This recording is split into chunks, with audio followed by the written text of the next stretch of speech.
Oh, man. I am pooped. I am just straight up gosh darn toasted. I just ran around doing. I ended last stream earlier and see what is this? See, the one thing I didn't get done was shave. What is this? What shape are you trying to do right now? What is this? Ridiculous.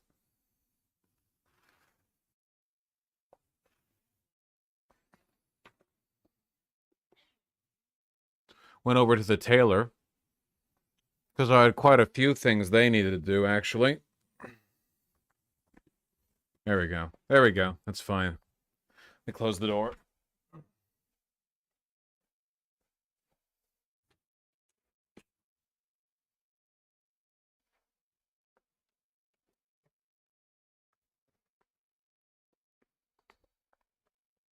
I'm toasted too. Don't steal my valor. What the fuck? Look, it's fine when facing forward, but then you look at it from the side, it's a damn mess. It's a damn mess. Jesus. It's gonna piss me off. We need to find a configuration. How long can you comfortably sit in that chair and how much was it? Indefinitely, and it's a Herman Miller Aeron, so it's a lot. I think it's an Aeron. Hold on.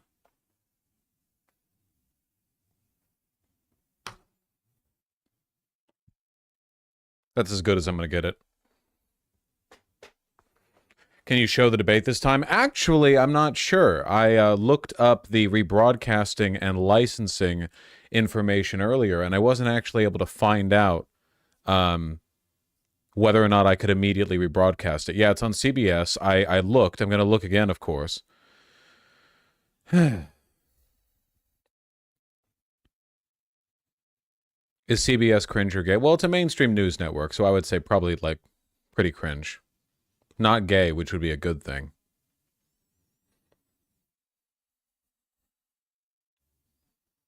JD Vance and Tim Walz should do a parkour race. Unfortunately, JD Vance would probably win because JD Vance is, like, much younger. I don't know. Who knows? You know. Tim Walz did play the football. Is your chair more expensive than your car? If I try to sell both of them, then probably yes. This is one of the very few things you should always drop big money on, even if you don't have a lot of money. Like, you should scale. Like, it's worth the investment, which is your chair, your bed, your pillow, and your shoes. Like, anything having to do with ergonomics, anything that has to do with, like, managing foot or back pain, you are paying dividends. You're saving. Not only are you saving yourself money in the long run, but, like, it is like a insane. Like you're potentially, by fucking up on this, you're potentially causing, like, lifelong problems. You know, you're extending your lifespan. You're extending your health span. You can usually find good ergo chairs from office liquidation sales. Yes, you can, Shrimp. That's an excellent point. If you want to get a good ergo chair, wait for one of the many offices in your city's, business district to clear out and liquidate all their chairs. And you can usually find them. They get, like, mass sold to a local, consignment store or a secondhand retailer, and you can pick them up for, like, cheap. Well, yeah, don't get something so used that it's, like, gross. Hold on. Fucking hair in my eye.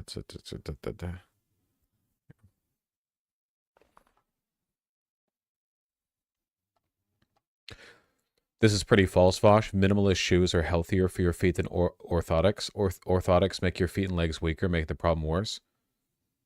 I don't know enough on the subject to, like, contest this. I didn't say necessarily, like, orthopedic shoes. I just mean good shoes. That's not true. I can't talk to your doctor. I don't know. I mean, like, good, ideally, like, good shoes. You know? Strong shoes make weak men. Yeah. Weak men make hurt bad times, Bad times make bad shoe. Bad shoe makes strong man.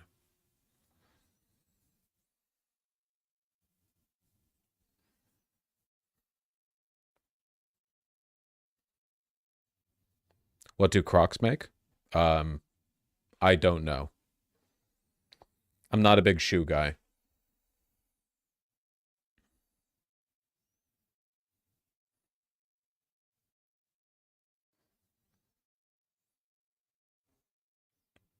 Crocs make white trash. Let's not be classist. Let's not be racist against white people.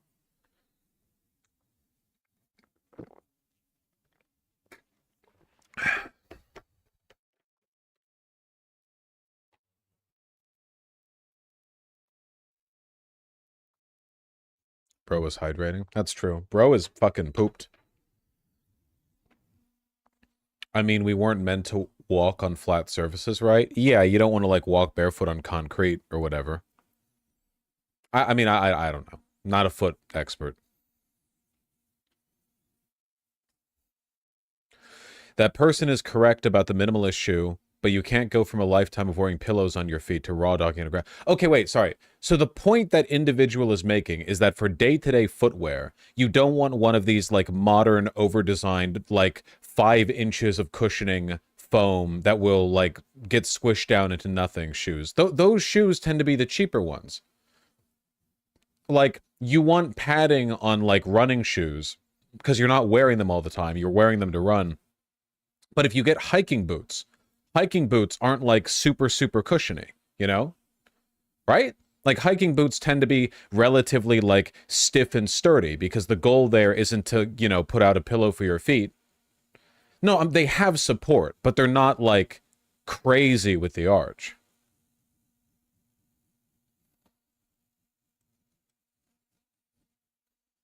Whatever. I'm not a foot expert. No, minimalist shoes are best for running. I would, if I was ever going to run, and I'm not going to, I would probably wear, like, running shoes. Oh, this is gonna piss me off. Dude, look at this. Look at this. Pain in the ass. Go fix? I'm not going to fix it. It'll take forever. It is too much work needs to be done. Your everyday shoe should have little support and cushioning.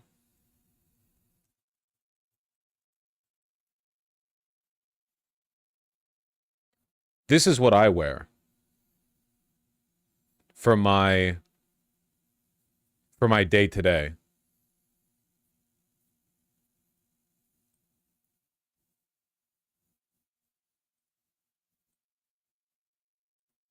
These deck shoes. I like them.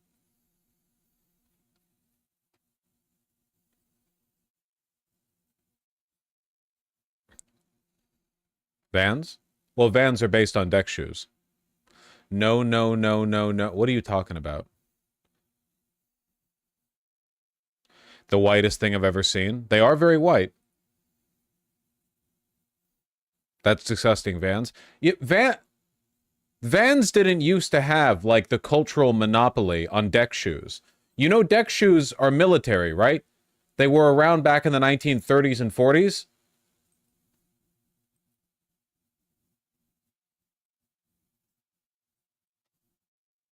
Looking real good. Look at that.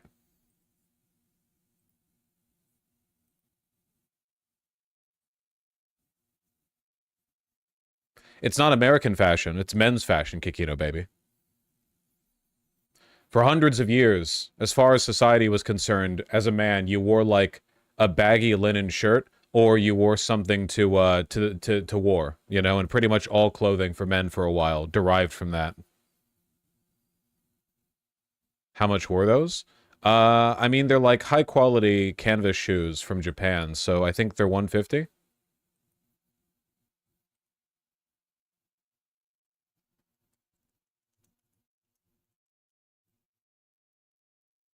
150 ain't bad for shoes. Yeah, well, they're simple, you know?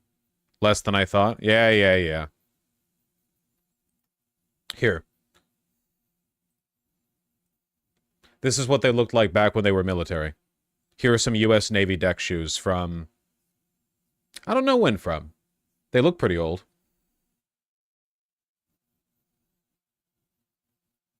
Ugly. They're like 100-year-old military shoes.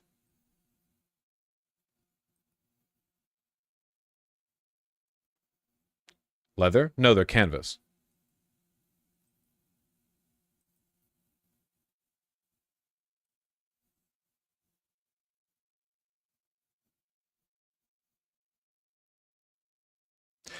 Vosh, look up medieval or Victorian men's fashion a lot more than just a shirt. If you ever look up Victorian men's fashion, you know what they show you?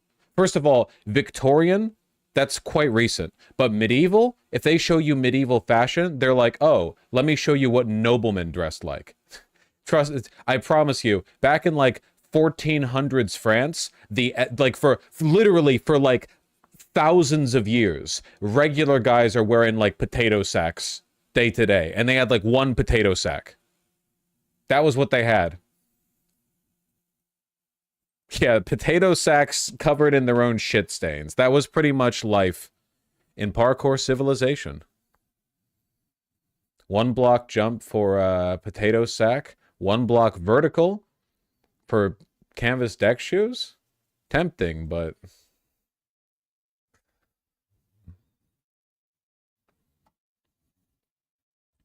hey, actually, while I've got you guys here, how do you guys feel about these even older fashioned uh uh fucking deck shoes? I'm kind of curious how you feel about them. They trade out essentially the white sole and lace for black sole and lace. I think they got a kind of charm to them, though I don't know how I'd pair them. I like them. I'm not entirely sure how I'd wear them. Probably uncomfy? No, they're comfy. I mean, you got to break them in a little, of course, but that's the case for basically all shoes. The only shoes you don't have to break in are the like, yeah, again, those sneakers where it's like, here's 5 pounds of foam and it's cushioned everywhere, you know? Because in that case, you're just stepping on foam. But I don't think that's good for your feet long term. Opinions on clogs. Did you know that clogs are actually supposed to be really comfortable? You don't buy them like off the rack. They're supposed to be carved to your foot. You get like a foot mold and then they carve it directly like to the shape of your foot, and then it fits really well. You don't have to like walk on a soft surface for your feet to be really comfy. You just have to be walking on a surface that conforms to the shape of your feet.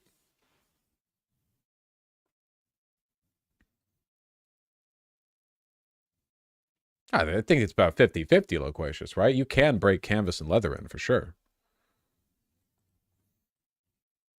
I don't know much about Boots logical pretzels. I wouldn't even know how to evaluate it. Need to walk to it in that thing? That's true. Canvas? Canvas, like canvas cloth. Like what your reusable bags are made of.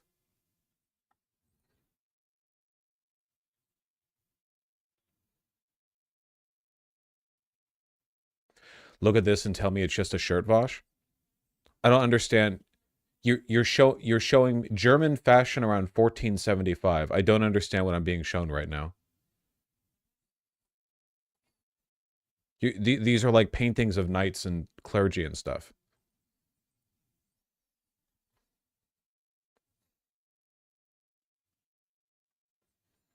Chef's clogs are designed to mold to your feet. Yeah. Generally, clothing is better when you have to break it in a little bit. The only like time period during which you haven't had to break clothing in is in the modern time period, and the only reason you don't have to break it in is because everything is like stretchy foam. Everything is stretch and foam, you know? So like you wear it and it's instantly it's like, oh, polyester feels great when you try it on in store, but it doesn't survive in the wash machine very well, or even like washes in general, because it's just plastic fibers, you know? And it's like everything's stretchy and foam, but the stretch gets lost and everything gets like, you know, falls apart and blah blah blah, you know? Blah blah blah blah blah. It's good.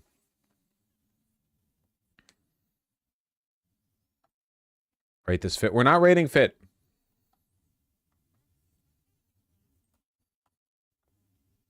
In some Muslim cultures, people wear leather socks instead of shoes. What do you think? Not, I don't really think they look very good, like fashion wise, but I guess I can see like potential use for it. I don't know.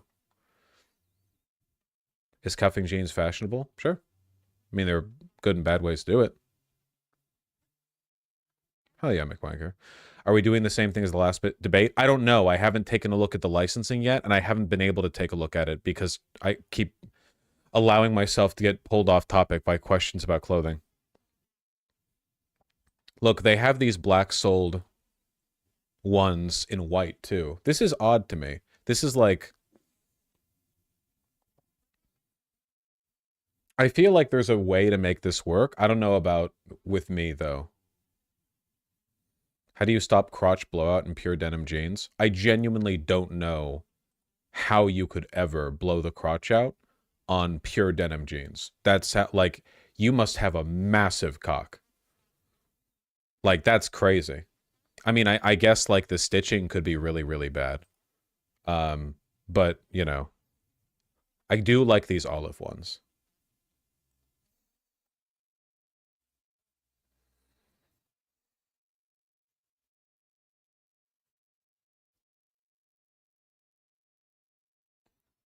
Highly rate Nahazia. Nahazi. Extremely good. I like everything that I've gotten from them. This jacket's from them as well. Oh, Buck Mason makes shoes? No, no, no. They just sell these Moonstar shoes. They're like the US retailer for them.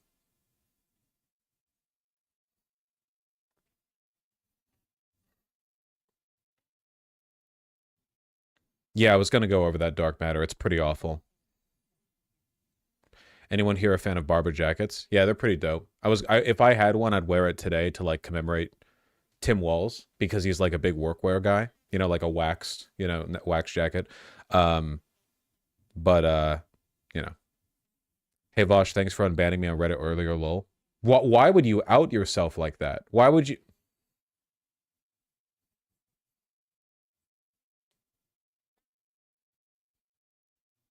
It's like you get spared the execution on the whim of a king, and then later you're like, hey, remember when you saved me? Like, I feel like you people are crazy. You people are crazy. Over under on WALZ wearing a Trump is a scab shirt at the debate. Oh shit, do you think I should wear that? I probably should, right? I could wear it in the Wait, hold on. I got that. I washed it recently. I don't know if it fits me. I haven't put it on yet.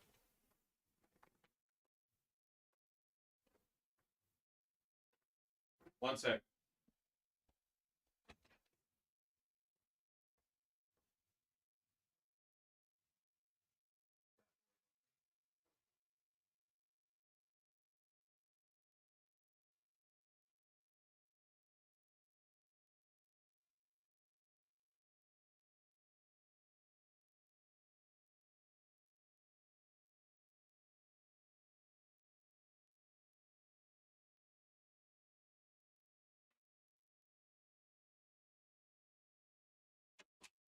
Oh, nice. Fits pretty good, actually. Got a large instead of an XL. You know, you can never really tell just by the measurements.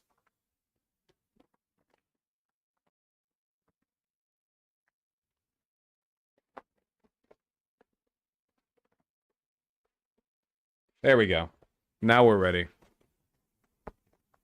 Where'd you get that? It's from the UAW.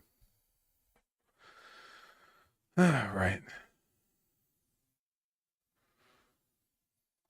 Bingo card for the VP debate. We really have to assess the licensing. CBS vice presidential debate rebroadcast licensing. Come on.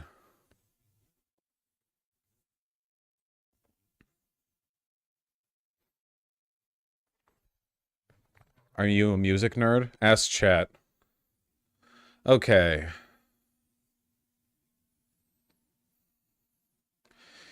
I don't see any.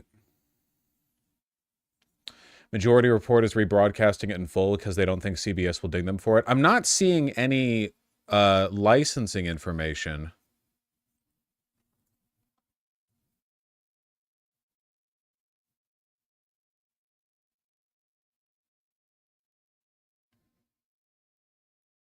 I'm not seeing anything. It's being restreamed by everyone. Yeah, I normally, well, last time when I looked it up with what was it, ABC for the last one? I think it was ABC, the last one. PBS restreaming. It doesn't matter if big news programs are rebroadcasting it. What matters is the licensing rights that they offer generally. Midas Touch usually avoids copyright stuff, Vosh. If they're restreaming it, it's probably okay. All right. Okay. No, all right. Okay. C-SPAN debate. Very good. Very good.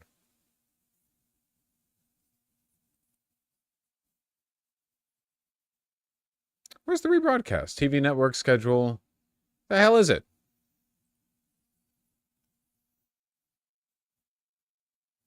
Where are you watching the debate? Well, probably C-SPAN, right? CBS is streaming on YouTube. You want to just go straight for the YouTube stream? Oh, here, C-SPAN's got it. C-SPAN's got it. They're also on YouTube.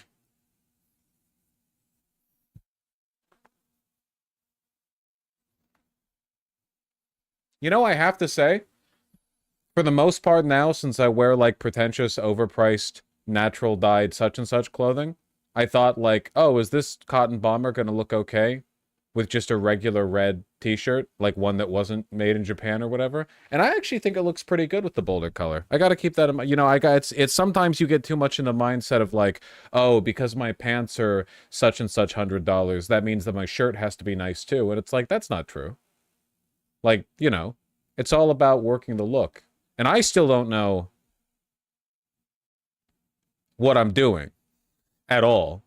And show our viewers how they've debated in previous election cycles when they were running. To do. And what I think is a lot more helpful for voters who are actually listening to this is to say, number one, what are my principles? My principles here are I want to save as many lives as possible, and I'd love to get us to a country where young women don't feel pressured by boyfriends, by family. This looks so fucking cursed. Where adoption services are This available. Isn't the debate. That's where young women Tim Walz, can get JD access Vance. to the health care that they need to have babies. That's some of the principles that I really care about. The other thing that I think is so important here is that there are specific pieces of legislation that I'm willing to talk about where, look, you talked about the Lindsey Graham bill. The Lindsey Graham bill protects babies who are... I don't give a shit about this.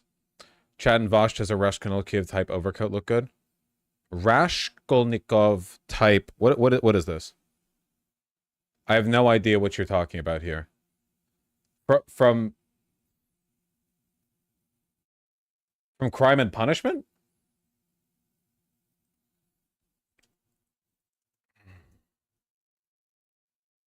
You know what I want as a coat? One of these days, I'm gonna have a full-on fucking Joker moment. I'm gonna be the Joker baby, and I'm gonna get that goddamn motherfucking The Anthology. I'm already signed up for your newsletter. Permanent style coat. One of these days I'm gonna do it. It's like, it's the season. It's just like, it's so much, but I want it so badly, and I've wanted it so badly for so long. You should become bald as well. That's a good point.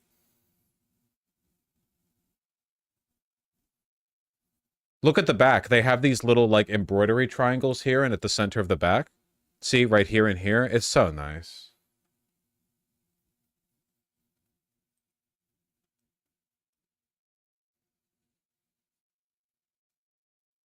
What the hell is this? Oh my god, someone got paint all over this extremely expensive coat. It's so nice. Use the OKBV money to get... Yeah, all the money that I embezzled from Progressive Victory. That's such a good point. How much is it? It's $2,000. I guess my thought is, like, if I got it, I could wear it for my entire life. Because it's a giant wool coat. You know? I don't know. But how often do I wear coats? I overheat pretty quickly, you know?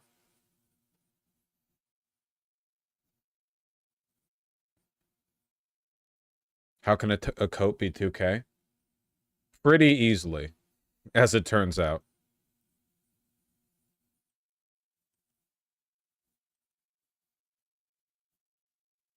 You like Barber jackets? I already said yeah.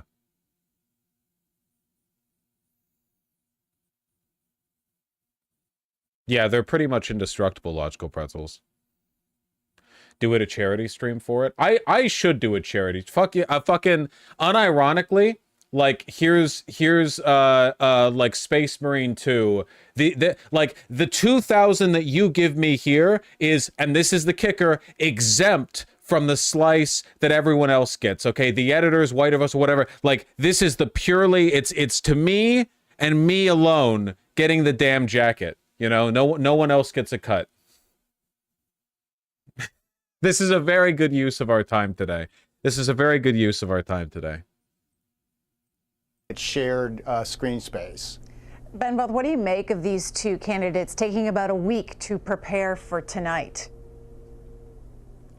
Yeah, I mean, I think they've got some great preparation. I mean, Pete Buttigieg doing the work with WALZ, and Emmers, I believe, doing the debate work with Vance. And again, like I said, both men have shown, I think, considerable skill both in the gubernatorial debates. I've been and wanting the permanent style bridge coat for a while. And it does seem like they're taking it pretty seriously. I think sometimes, you know, you have presidential candidates that for various reasons don't. Wow, that's beautiful.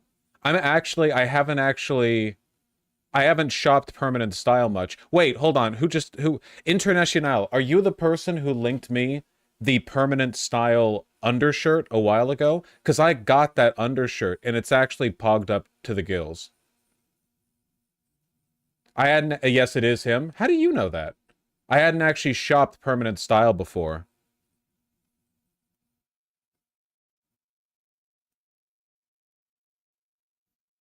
Bridge coats have a collar, the tie closed. Here, 1 second.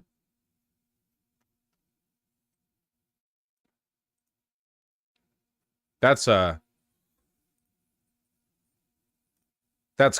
quite a collar. Look at that. You're a goddamn vampire king.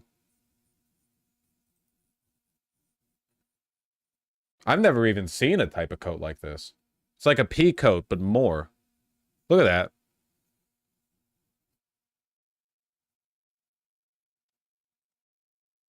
That's pretty darn nice. Oh, it's got the classic little vent cut in the center back. The back hussy. It's got the back hussy.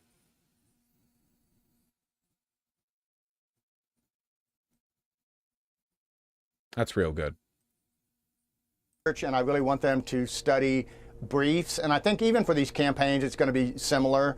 They're going to be aware that Adam, man, that's beautiful. Yeah, I could go for like a wax, like barber jacket or something like that. Some very heavy workwear stuff. Prioritize those issues, even for example abortion. I think that's probably something that the WALZ campaign wants to talk about. Conversely, I think that Vance's team probably wants to talk about immigration and the economy. And so, wait, that's for ventilation? No. It's because when you move your arms forward, if you're ever wearing like a heavy jacket or coat or whatever, when you move your arms forward, the back needs to stretch. And usually the way they handle this for modern suits is they just have like a bunch of material right here. Basically, it's like extra. You can see it literally. Even on this jacket, you can see where the space comes from.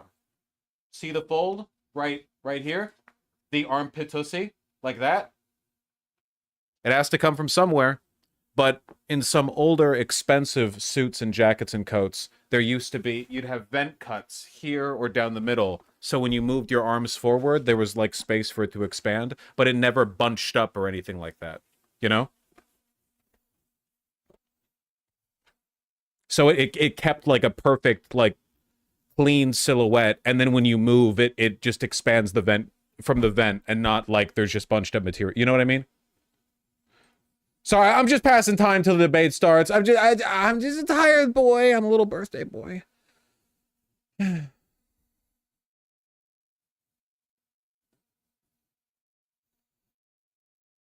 Why do you hate on peacoats? I just don't like peacoats that much. It's not like a...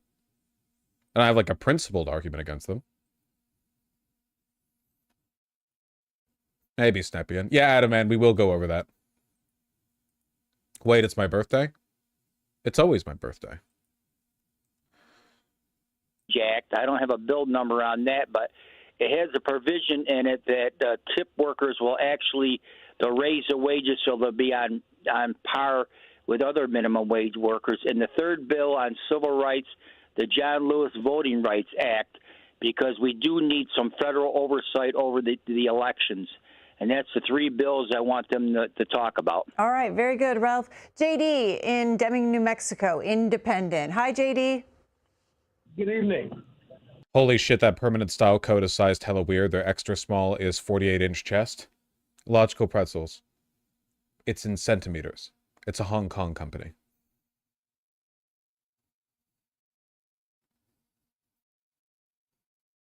And it's not measured the circumference, only the width. In this area, the immigration issue is beyond just something people talk about. You have to suffer with it. I'd like to know which one of the candidates is going to continue to promote the petroleum industry. Green energy is something we have to have, no two ways around it. But we can't abandon petroleum energy.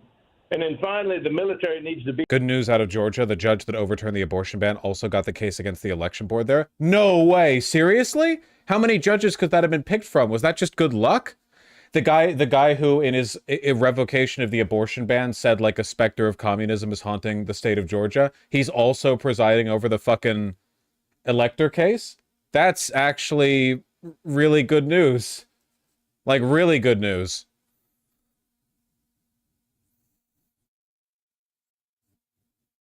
God damn. There's only two and he's both of them? Okay.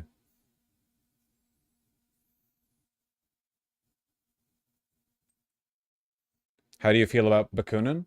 I'm not a big reading words kind of guy. I mean, I've gotten some like summaries of stuff he's said. I've tried to engage with, I guess, like secondhand works on what he's written, and he seems like a cool guy. I think people get the feeling of a guy that they can really trust, and that is the big contrast here tonight. We've got on one side of the stage a guy who has been a trustworthy leader in Minnesota, and somebody that across the Midwest, people in ex-urban and rural areas are starting to say, yeah, this is a guy who's just like me. And on the other side of the stage, somebody who consistently comes across as slick, who constantly lies, admitted that he made up that story. How's the Illinois drip? It's just a suit, guys. Collar's a bit too spread for my taste, but, you know, whatever. It's just a suit. People don't tend to do much interesting, unfortunately.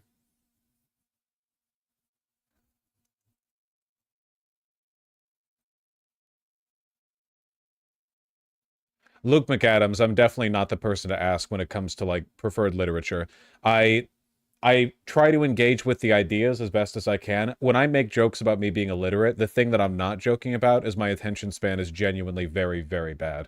I've been trying to read House of Leaves for like 2.5 years now. I'm just not good at it at all. So I try to engage with like secondhand stuff, but genuinely I cannot.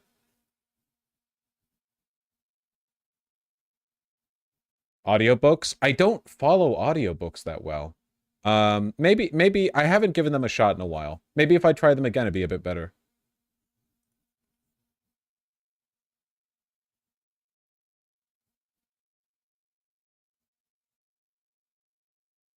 How'd you get through college? With some effort, I suppose.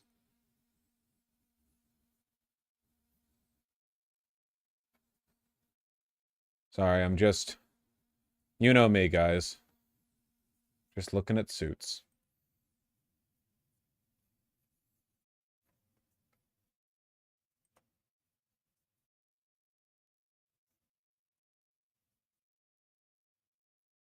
Is there a simulcast link? It's all over YouTube.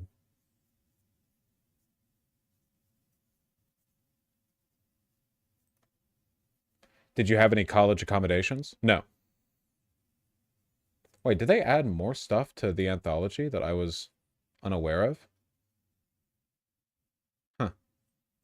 It's really pretty.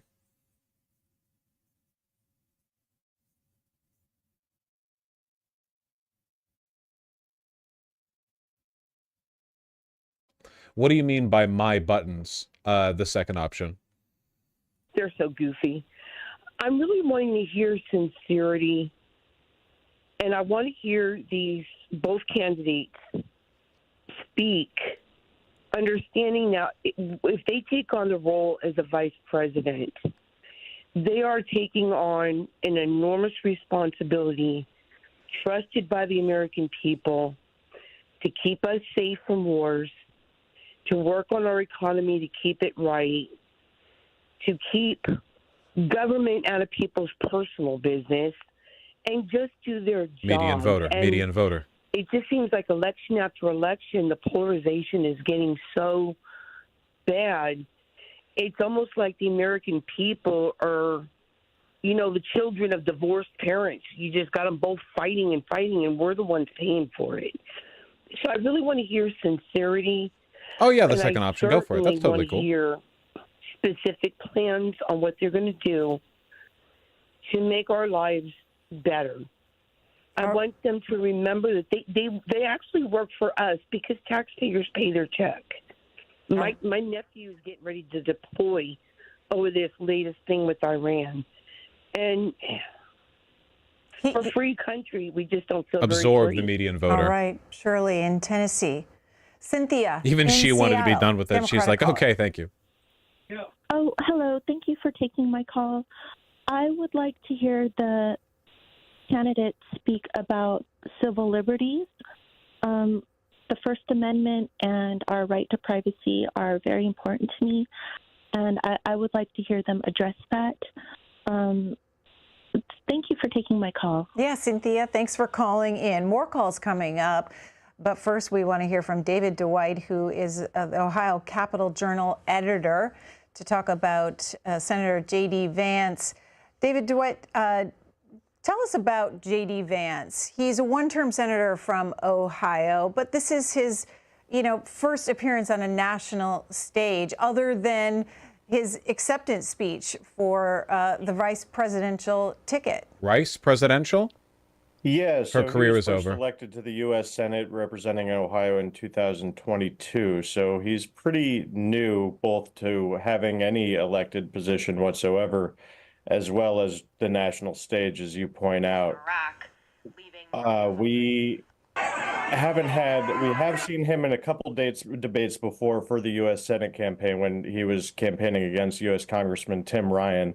He likes to debate. He tends to remain. He talks slightly too slow. Yeah, it's a consequence of us watching C-SPAN. They don't have the same ritz, glitz, and glamour that you'd expect from. I mean, I assume that CBS is jerking themselves off raw right now. We still have 22 minutes to go. It's fine by me. I don't normally go much for the run up. They really try to get you in for it. Like, here's the fucking battle stats of both of the debate participants, that kind of thing. Not really my dealio.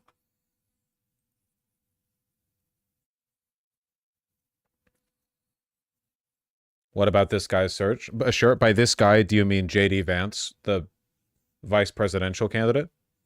Appalachia and poor industrial cities here in the. Yeah, it's not him talking. It's the guy on the right.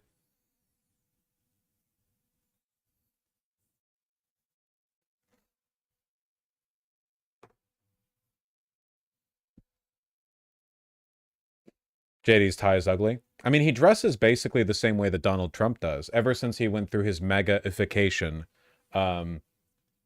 they pretty much dress the same,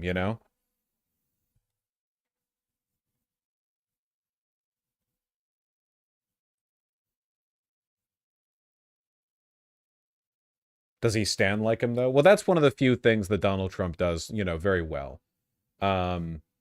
So I would say no. He hasn't quite gotten to that level.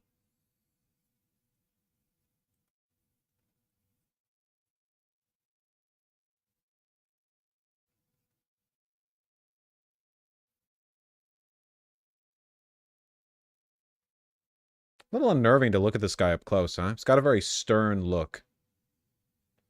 He actually lost like 50 pounds. Oh, they put JD Vance on Ozempic 100%. He has been like hemorrhaging weight over the past few months.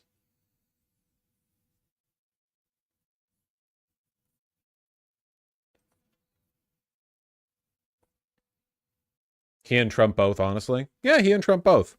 In Ohio after the toxic chemical train derailment there. I heard about that. In February of 2023. I remember that. He met with the people of East Palestine, and he worked on bipartisan legislation to hold the train companies accountable and make sure that these toxic chemicals had some accountability when they're on train tracks. I'm not sure if he'll point to that specifically tonight, but that is one thing that I think of that he has done as senator representing Ohio, aside from just making a name for himself, mostly opposing the aid to Ukraine. What have you heard about his strategy for tonight? Did you see this video of Iran's missiles being recorded from a commercial flight? That's fucking wild.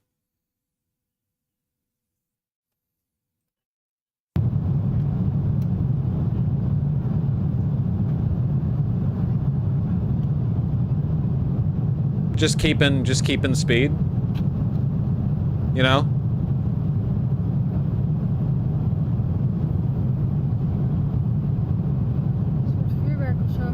In my lane, thriving. Yeah.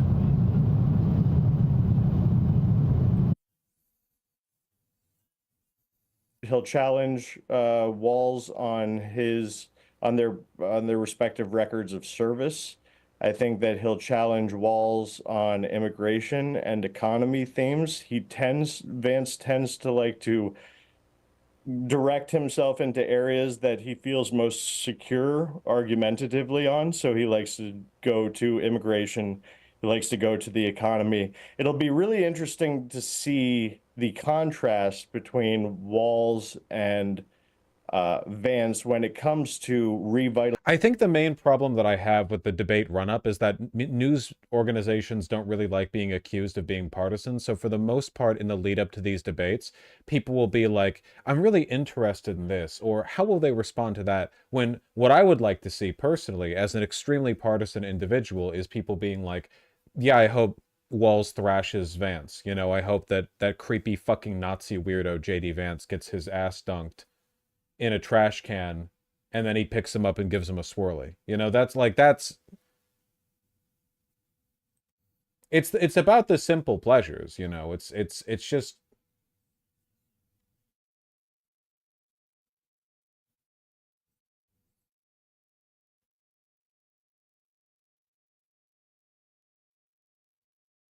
he's in the barrel, will be fine. Yeah. Can we please have nice things? No, we can't. As a matter of fact.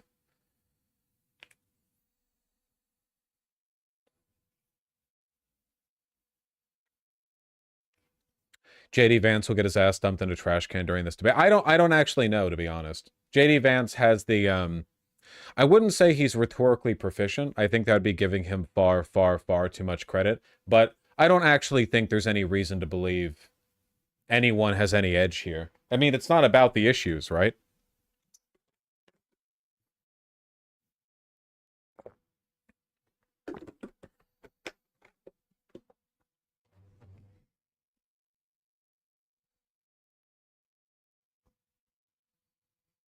JD Vance is the critical weakness of being wrong. I don't know if that's a weakness in parkour civilization.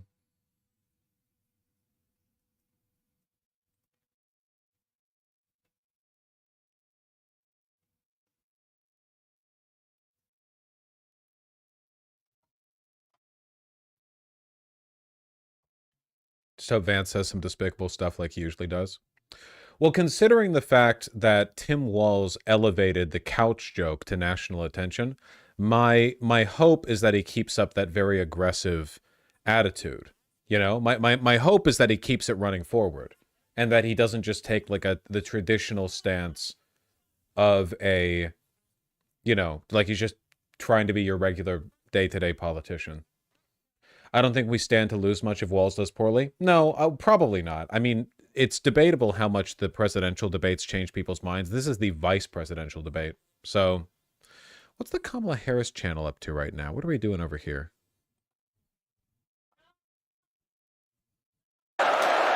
We're down a field goal, but we're on offense and we've got the ball. We're driving down the field. All right, we're doing a sports metaphor. That's good. That's good. How about NBC News? How are you doing? Talking about this core group of 7 battlegrounds. And again, what you're seeing here is our current average of all the polls in those states. And the headline here, obviously, is extremely close. Look, the widest margin you're going to see here is 3 points for Harris in Michigan and in Nevada. Look at North Carolina. You see Harris there leading. I say leading. It's 1/10 of 1 point in the average right now.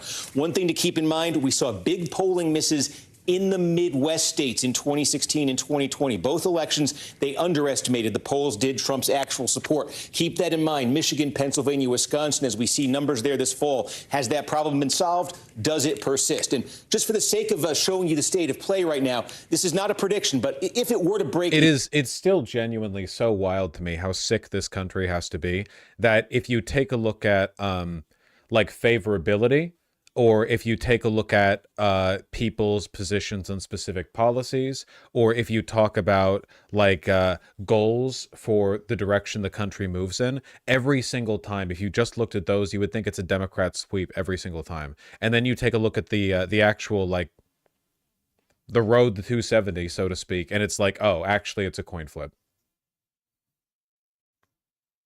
Implications for the vote in November in this vice presidential debate. Let's take a look at the image of each one of these candidates coming to the stage tonight. Favorable, unfavorable. This is our most recent poll. Tim Walz, 40% positive, 33 negative. He is 7 points above water. J.D. Vance, on the other hand, 32 favorable, 45 unfavorable, 13 points underwater. And perspective on that, if you went back 10 presidential elections, takes us all the way back to 1988, only one major party vice presidential nominee has been further underwater than J.D. Vance is right now. That was Dan Quayle in 1992 when he was running for re-election with Bush Sr. And, of course, that ticket did go on to lose. All right, Steve, thank you so much. Kate Snow is talking to a group of voters in the city. The vibes don't feel like a coin flip. No, they really don't, do they? They really, really don't. When you look at the general energy, it genuinely feels like it's insane that this is even this close, right? Kamala Harris consistently fills like massive stadiums and amphitheaters for her rallies. Donald Trump has like 500 people there and half of them leave by the, you know, the third hour of his rambling.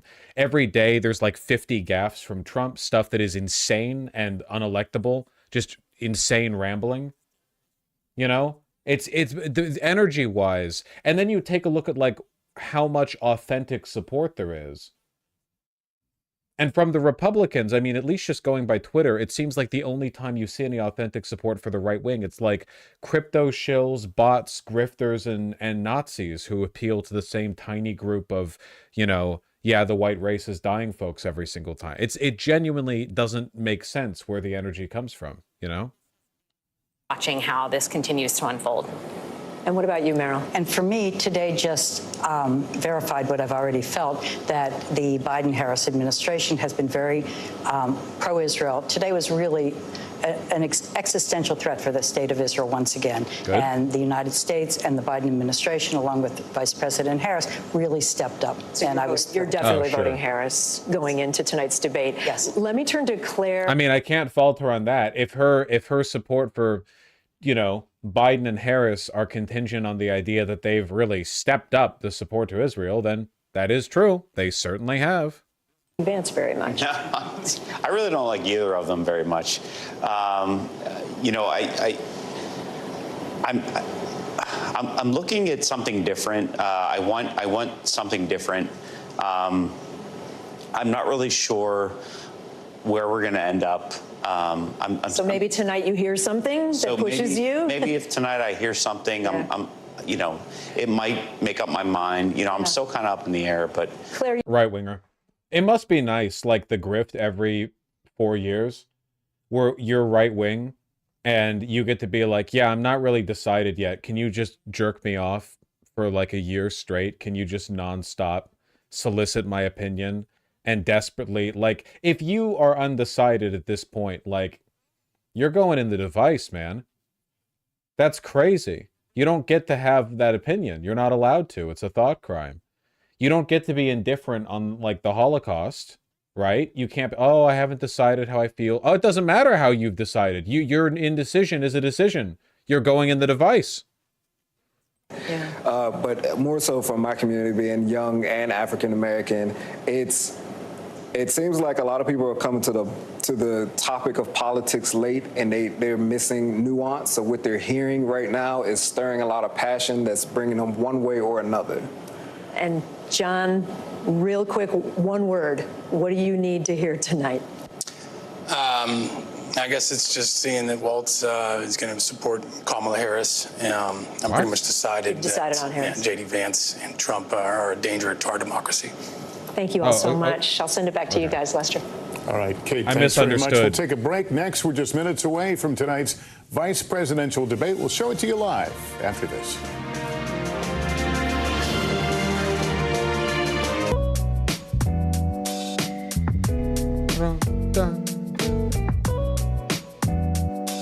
Chill lo-fi beats to watch democracy die to.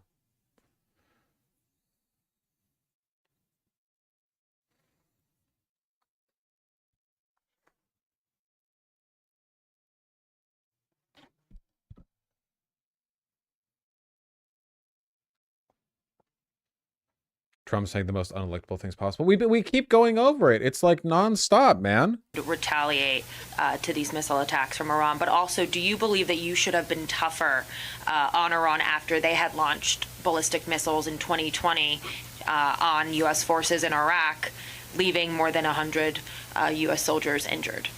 So, first of all, injured. What does injured mean? Injured means you mean because they had a headache, because the bombs never hit the fort. So just so you... This is like, it, like, genuinely, how, like, I'm pretty sure that in like 15, 20 years ago, if a presidential candidate said this, they'd be lynched the next day. Are you, like, holy shit. Like, it's just so obvious that he hates. But again, none of it actually matters because the people who vote for him won't ever see this. Literally, for the past like 8 years, there have been so many gotcha clips where Trump supporters have been said like, or have been asked like, hey, do you support this thing Trump said? And they're like, he didn't say that. And then you show them the clip of him saying it and they're like, well, I mean, I guess that's bad, but like not really. And then like, they're not internalizing it, you know? It doesn't matter what he says if the only place they trust and get their information from is right-wing news sources that'll play this down or deny it, you know?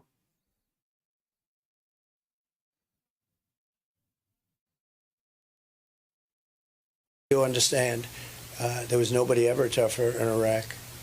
They had no money with me. They would have made any deal with me. I would have had a deal made within, literally, I would have had a deal made within 1 week after the election. They were dying to make a deal. And when you say not tough, they had no money. They had no money for Hamas. They had no money for Hezbollah. And when we hit them, they hit us. And they called us. And they said, we're going to shoot at your fort, but we're not going to hit it. And if you were a truthful reporter, which you're not, you would tell the following: none of those very accurate missiles hit our fort. They all hit outside. And there was nobody hurt other than the sound. It was loud.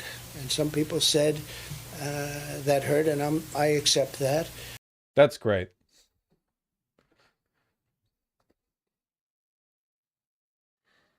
Presidential debate. We're about 7 minutes away now. Ohio Senator J.D. Vance facing off against Minnesota Governor Tim Walz. Might be the last debate voters see at all before Election Day. Let's go back to Tom Yamas in the spin room. It's going to be crowded there tonight, if not already. Oh, yeah, you guys, you know that is true. You know, these spin rooms are where the candidates come with their surrogates right after the debate to argue they won the debate. I want to show you a live camera right now of this spin room because it's unlike any we've seen before because of its size. It's only about 3,000 to 4,000 square feet. It's going to be filled. Is the debate copyrighted? As far as I can tell, we're fine to rebroadcast, but, you know. Lester makes me rage ever since that interview with Biden. Yeah, fuck him.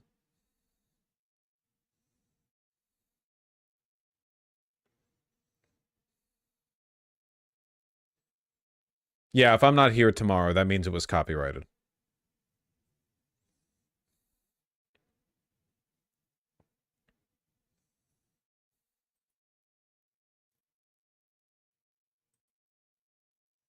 We'll go with C-SPAN for the broadcast, though. Also like to see if Senator WALZ can talk about the economy and not just give us a story about the middle class.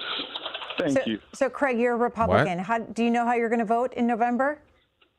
Oh, absolutely. I am voting Republican this year. Okay. And what is the number one issue for you that you're going to vote Republican? The number one issue is illegal immigration and the economy. So two big issues. Honestly. Those are two issues. Okay. And why do you think the former president will do a better job on those two issues? Well, he was already in office for 4 years, and he proved that he can keep a stable economy, and we actually had some great progress with the economy under Trump, so I think that that's why I'm voting for him. This is what I mean by, like, for a lot of, this is what I mean about debate. Like, for a lot of these people, they're not even, like, I guess, worthy of it. Like, what, do you think that this guy cares or would defend his positions if you challenge them? You know, you're debating, like, your cat after it knocks something off the table.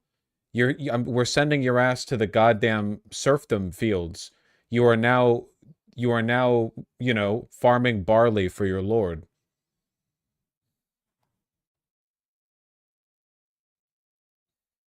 Is it really the median voter? Is it the median human?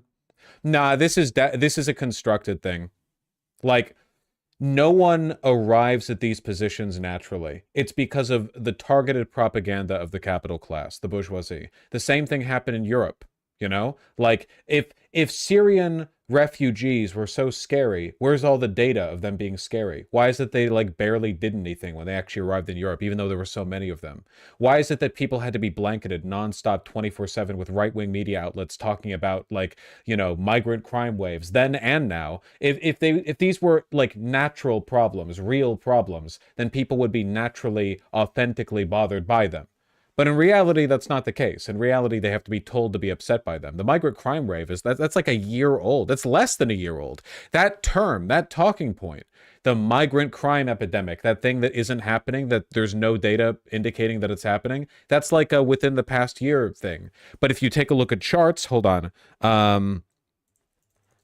America concern about migrant crime over time.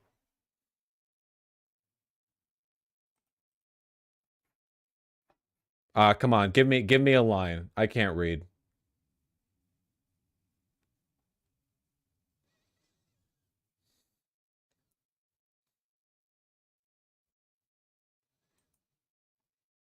Nah, I can't find it. I saw it before. In fact, I think it was even shown in a John Oliver bit on migrant crime. You know, people's fear of migrant crime has skyrocketed lately in a way that has nothing to do with any actual, like, crime rates.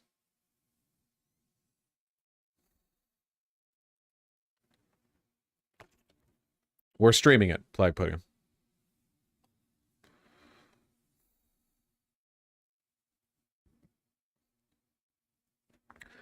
Do you have any idea why Biden, Harris, or WALZ have not brought up the migrant crime stats? Because the Democrats completely ceded the issue. Democrats were only interested in pushing back on like the insane illegal immigrant narrative when Trump was in office. As soon as Biden was in office, Democrats were like, wait, hold on. We actually are super concerned about the, you know, tide of illegal immigrants. And the fact that politicians continue to stick to issues that divide us and not the issues that the majority of Americans agree on. So, caller, where is the lack of decency coming from, do you think? It's coming from both sides. After the assassination attempt, Trump called Kamala wicked, and Kamala was attacking Trump. True, that's the beginning of when Trump started insulting his political opponents, you know? Everything's just been so tense since the assassination attempt. There was going to be some sort of downplaying the rhetoric, like people said, but it was honestly the total opposite, and now we have such division. So you don't want to hear that tonight from J.D. Vance or Tim Walz?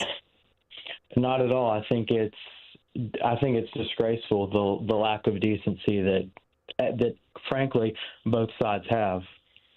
All right, Stephanie in Arnold, Maryland, Democratic. Can you imagine having her job? I think I'd KMS.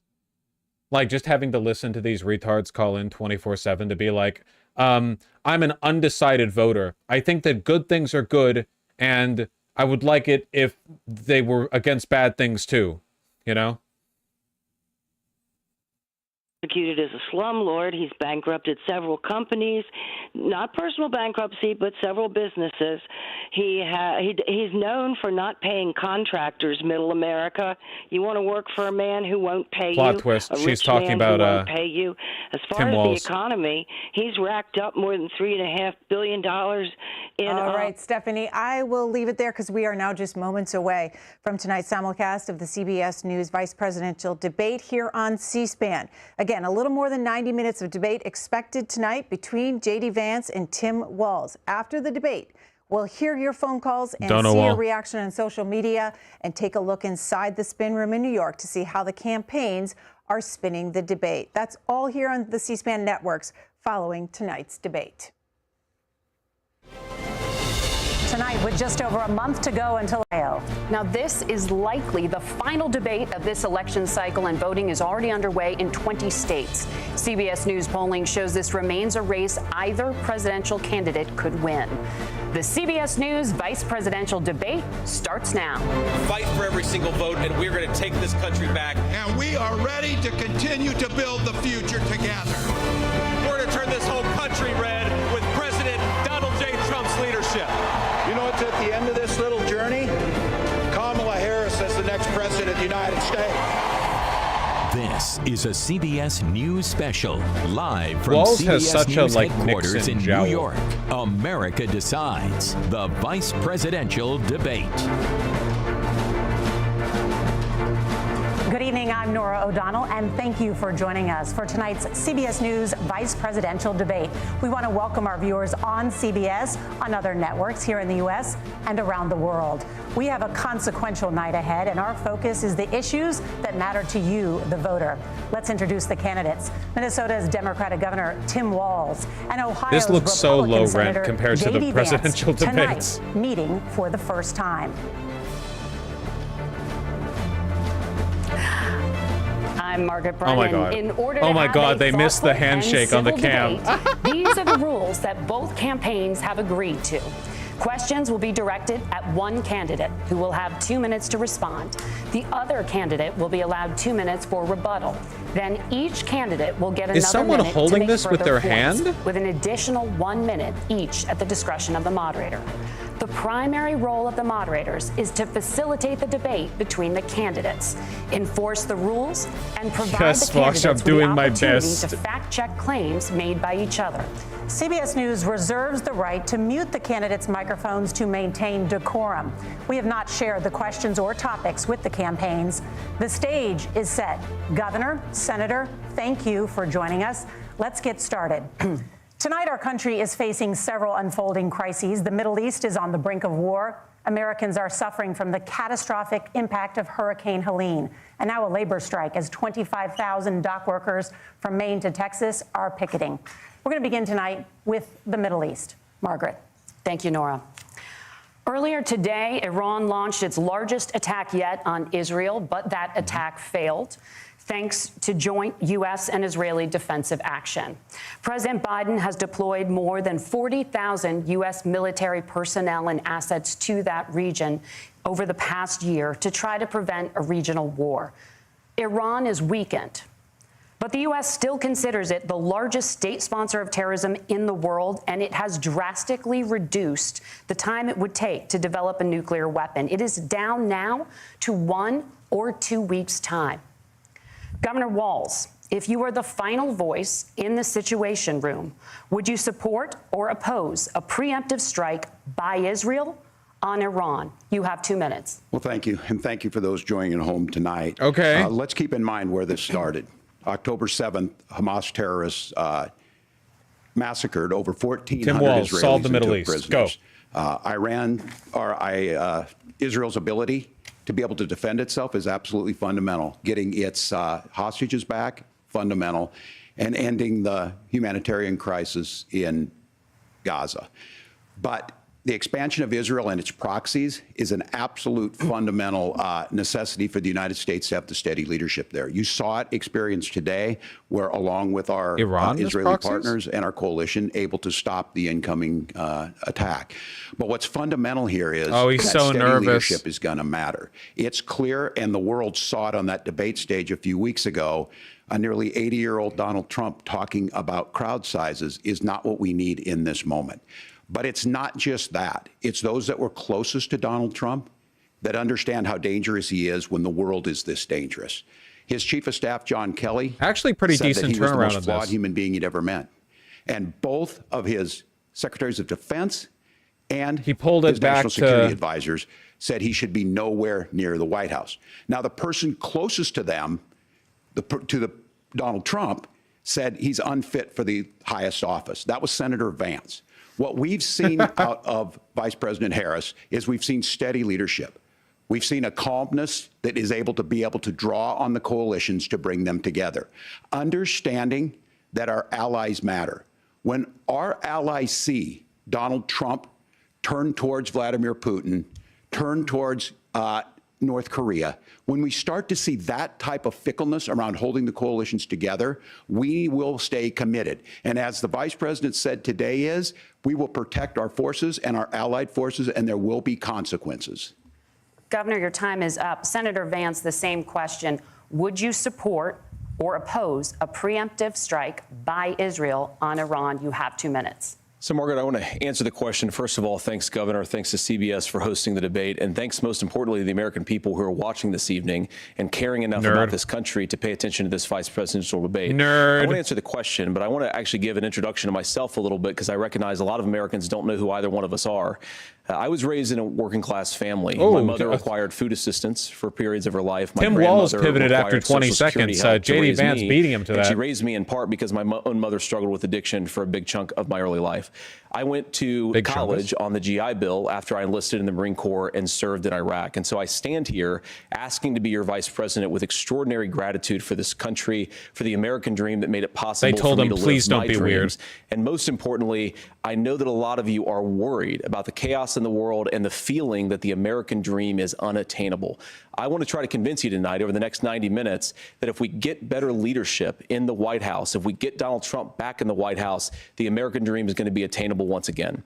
Now, to answer this particular question, we have to remember that as much as Governor Walz just accused Donald Trump of being an agent of chaos, Donald Trump actually delivered stability in the world, and he did it by establishing effective deterrence. Striking Soleimani. People were afraid of stepping out of line.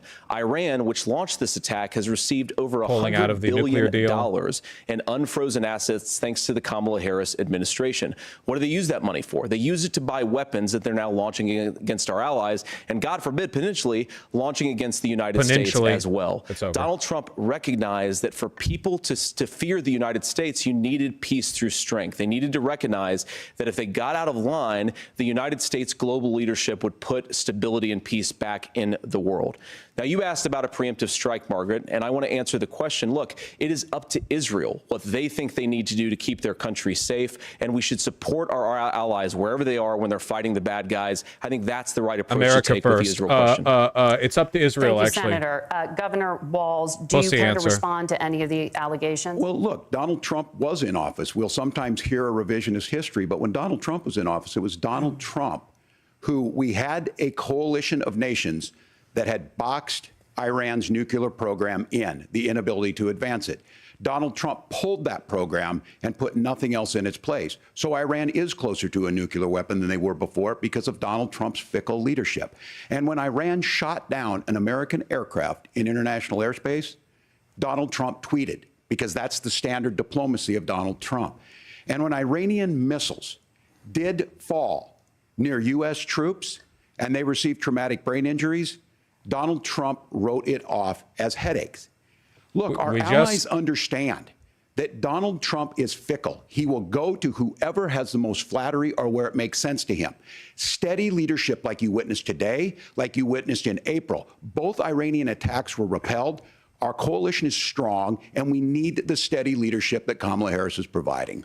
Senator Vance, the U.S. did have a diplomatic deal with Iran to Actually, a temporarily really solid pause opener. parts of its nuclear program. I have to say, President Trump from did exit Tim. that deal. He recently said, just 5 days ago, the U.S. must now make a diplomatic deal with Iran because the consequences are impossible. Did he make a mistake? You have 1 minute. Well, first of all, Margaret, diplomacy is not a dirty word, but I think that's something that Governor WALZ just said is quite extraordinary. You yourself just said Iran is as close to a nuclear weapon today as they have ever been. And Governor WALZ, you blame Donald Trump. Who has been the vice president for the last 3.5 years? And the answer is your running mate, not mine. Donald Trump consistently What the fuck made does that the have to world do with more him secure. cutting now, the we deal? talk about what the sequence of events that led us to where we are right now, and you can't. It's like this is a ignore rehearsed October answer the to a 7th, different which question. I appreciate Governor WALZ bringing up. But when did Iran and Hamas and their proxies attack Israel? It was during the administration of Kamala Harris. They attacked us Governor during WALZ can his criticize administration. Donald Trump's tweets, but effective, smart diplomacy and peace through strength is how you bring stability back to a very broken world. Donald Trump has already done it once before. Ask yourself at home, when was the last time, I'm 40 years old, when was the last time that an American president didn't have a major conflict break out? The only answer is during the 4 years that Donald Trump was president. Gentlemen, we have a lot to get to. Nora? Objectively, Margaret, thank you. obviously incorrect. Let's turn now to Hurricane Helene. The storm could become one of the deadliest on record. More than 160 people are dead and hundreds more are missing. Scientists say climate change makes these hurricanes larger, stronger, and more deadly because of the historic rainfall. Senator Vance, according to CBS News polling, 7 in 10 Americans and more than 60% of Republicans under the age of 45 favor the U.S. taking steps to try and reduce climate change. Senator, what responsibility would the Trump administration have to try and reduce the impact of climate change? I'll give you 2 minutes. Sure. So first of all, let's start with the hurricane because it's an unbelievable, unspeakable human tragedy. I just saw today actually a photograph of 2 grandparents on a roof with a 6-year-old child, and it was the last photograph ever taken of them because the roof collapsed and those innocent people lost their lives. And I'm sure Governor WALZ joins me in saying our hearts go out to those innocent people, our prayers go out to them, and we want as robust and aggressive as a federal response as we can get to save as many lives as possible. And then, of course, afterwards, does anyone else feel a gust of wind in those communities rebuild? I mean, these when are communities JD Vance that I blinks? love. Some of them I know very Seriously, personally. look at those lashes. In Appalachia, all across I know the this isn't a new Southeast. point, but they like, need their government to do their job, and I commit that when Donald Trump is president again, the government will put the citizens of this country first when they suffer from a disaster. Now, Nora, you asked about climate change. I think this is a very important issue. Look, a lot of people are justifiably worried about all these crazy weather patterns. I think it's important for us, first of all, to say Donald Trump and I support clean air, clean water. We want the environment to be cleaner and safer. You but don't one of believe the in things that climate I've noticed some of our Democratic friends talking a lot about is a concern about carbon emissions, this idea that carbon emissions drives all of the climate change. Well, let's just say that's true, just for the sake of argument, so we're not arguing about weird science. Let's just say that's true. Well, if you believe that, what would you want to do? The answer is that you'd want to reshore as much American manufacturing as possible, and you'd want to produce as much energy as possible in the United States of America. What? Because we're the cleanest economy in the entire world. What have Kamala Harris's coal policies burnt is actually coal led to? burnt. What are you talking More energy about? production in China, more manufacturing overseas, more doing business in some of the dirtiest parts of the Let's entire world. say, for the When I sake of say that, I example, mean climate change is the real. amount of Wouldn't the carbon best way to emissions solve they're that doing be per drill, unit of baby, economic drill? output. So if we actually care about Literally, getting that's cleaner literally air what and he's cleaner saying. water, the best thing to do is to double down and invest in American workers and the American people. And unfortunately, Kamala Harris has done exactly the opposite. Governor WALZ, you have 2 minutes to respond. Well, we got close to an agreement because all those things are happening. Look, first of all, it is a horrific tragedy with this hurricane. And my heart goes out to the folks that are down there in contact with the governors. I serve as co-chair of the Council of Governors as we work together on these emergency managements. Governors know no partisanship. They work together to all of the governors and the emergency responders are on the ground. Those happen on the front end.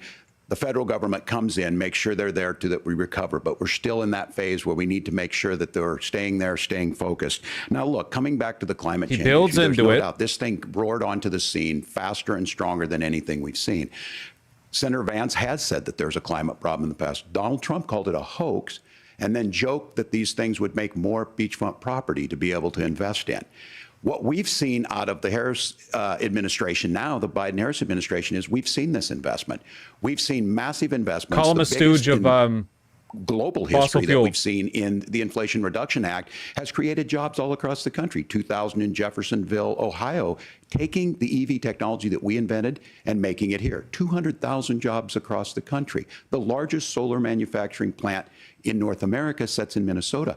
But my farmers know climate change. Call him a pedophile. They've seen 500-year droughts, 500-year floods back to back. But what they're doing is adapting, and this has allowed them to tell me, look, I harvest corn, I harvest soybean, and I harvest wind. We are producing more natural gas and more oil at any time than we ever have. We're also producing more clean energy. So the solution for us is to continue to move forward, that climate change is real. Reducing our impact is absolutely critical, but this is not a false choice. You can do that at the same time you're creating the jobs that we're seeing all across the country. That's exactly what this administration has done. Good to acknowledge that. We are seeing us becoming an energy superpower for the future, not just the current. And that's what absolutely makes sense. And then we start thinking about how do we mitigate these disasters. Thank you. Senator, I want to give you an opportunity to respond there. The governor mentioned that President Trump has called climate change a hoax. Do you agree? Well, look, what the president has said is that if the Democrats, in particular Kamala Harris and her leadership, if they really believe that climate change is serious, what they would be doing is more manufacturing and more energy production in the United States of America. Drill, baby, drill. That's how we fix it. If they care, drill, baby, drill. More oil. Doesn't believe her own rhetoric on this. If she did, she would actually agree with Donald Trump's energy policies. Now, something Governor WALZ said I think is important to touch upon, because when we talk about clean energy, I think that's a slogan that often the Democrats will use here. And I'm talking, of course, about the Democratic leadership. And the real issue is that if you're spending hundreds of millions or even billions of dollars of American taxpayer money on solar panels that are made in China, number one, you're going to make the economy dirtier. We should be making more of those solar panels here in the United States of America. Some of them are, Tim, but a lot of them are being made overseas in China, especially the components that go into those solar panels. Then so be if competitive. you really want to make the environment cleaner, you've got to invest in more energy production. We haven't built a nuclear facility, I think, one in the past 40 years. Senator. Natural gas, we got to invest more in it. Kamala Harris has done the opposite. He also That's didn't raised answer energy whether prices Donald and Trump also thinks meant it's a hoax. that we're doing Senator, worse your by the time climate. is up. Governor, would you like to respond?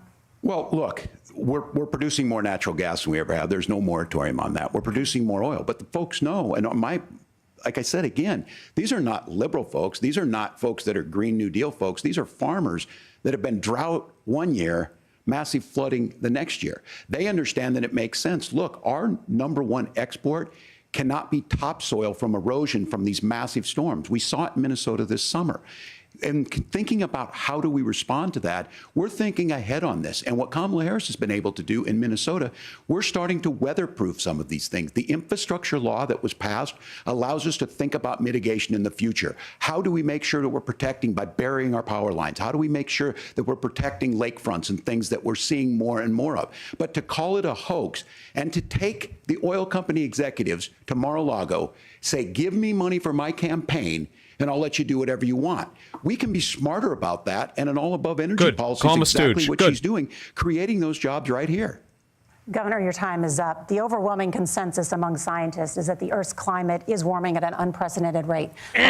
Sorry, Vance, you're wrong, retard. To immigration. The crisis at the U.S.-Mexico border consistently ranks as one of the top issues for American voters. Senator Vance, your campaign is pledging to carry out the largest mass deportation plan in American history and to use the U.S. military to do so. Cool. Could you be more specific about exactly how this will work?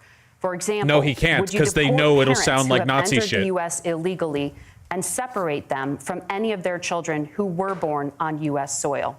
You have 2 minutes. So first of all, Margaret, before we talk about deportations, we have to stop the bleeding. We have a historic immigration crisis because Kamala Harris started you have 2 minutes. And said that she wanted to undo all of Donald Trump's border policies. 94 executive orders suspending deportations, decriminalizing illegal aliens, massively increasing the asylum fraud that exists in our system. That has opened the floodgates. And what it's meant is that a lot of fentanyl is coming into our country. I had a mother who struggled with illegal opioid immigrants. addiction That's and not has how it gotten comes in. clean. I don't want people who are struggling with addiction to be deprived of their second chance because Kamala Harris Your mom was let an in addict because she fentanyl didn't love into our you, not because of communities at illegal record immigrants. levels. So you've got to stop the bleeding. You've got to re-implement Donald Trump's border policies, build the wall, re-implement deportations. And that gets me to your point, Margaret, about what do we actually do? So we've got 20, 25 million illegal aliens who are here in the country. What do we do with them? I think the first thing that we do is we start with the criminal migrants. About 1 million of those people have committed some form of crime in addition to crossing the border illegally. I think you start with deportations It's on 25 those now. folks. Soon it'll be the And then whole I think population. You make it harder for illegal aliens to undercut the wages of American workers. A lot of people will go home if they can't work for less than minimum wage in our own country. And by the way, that'll be really good for our workers who just want to earn a fair wage for doing a good day's work. And the final point, Margaret, is you ask about family separation. Right now in this country, Margaret, we have 320,000 children that the Department of Homeland Security has effectively lost. Some of them have been sex trafficked. Some of them hopefully are at homes with their families. Some of them have been used as drug trafficking mules. The real family separation policy in this country is unfortunately Kamala Harris's wide open southern border. And I'd ask my fellow Americans to remember when she came into office, she said she was going to do this. Real leadership would be saying, you know what, I screwed up. We're going to go back to Donald Trump's border policies. I wish that she would do that. It would be good for all of us. Notice how he didn't Governor, answer the question.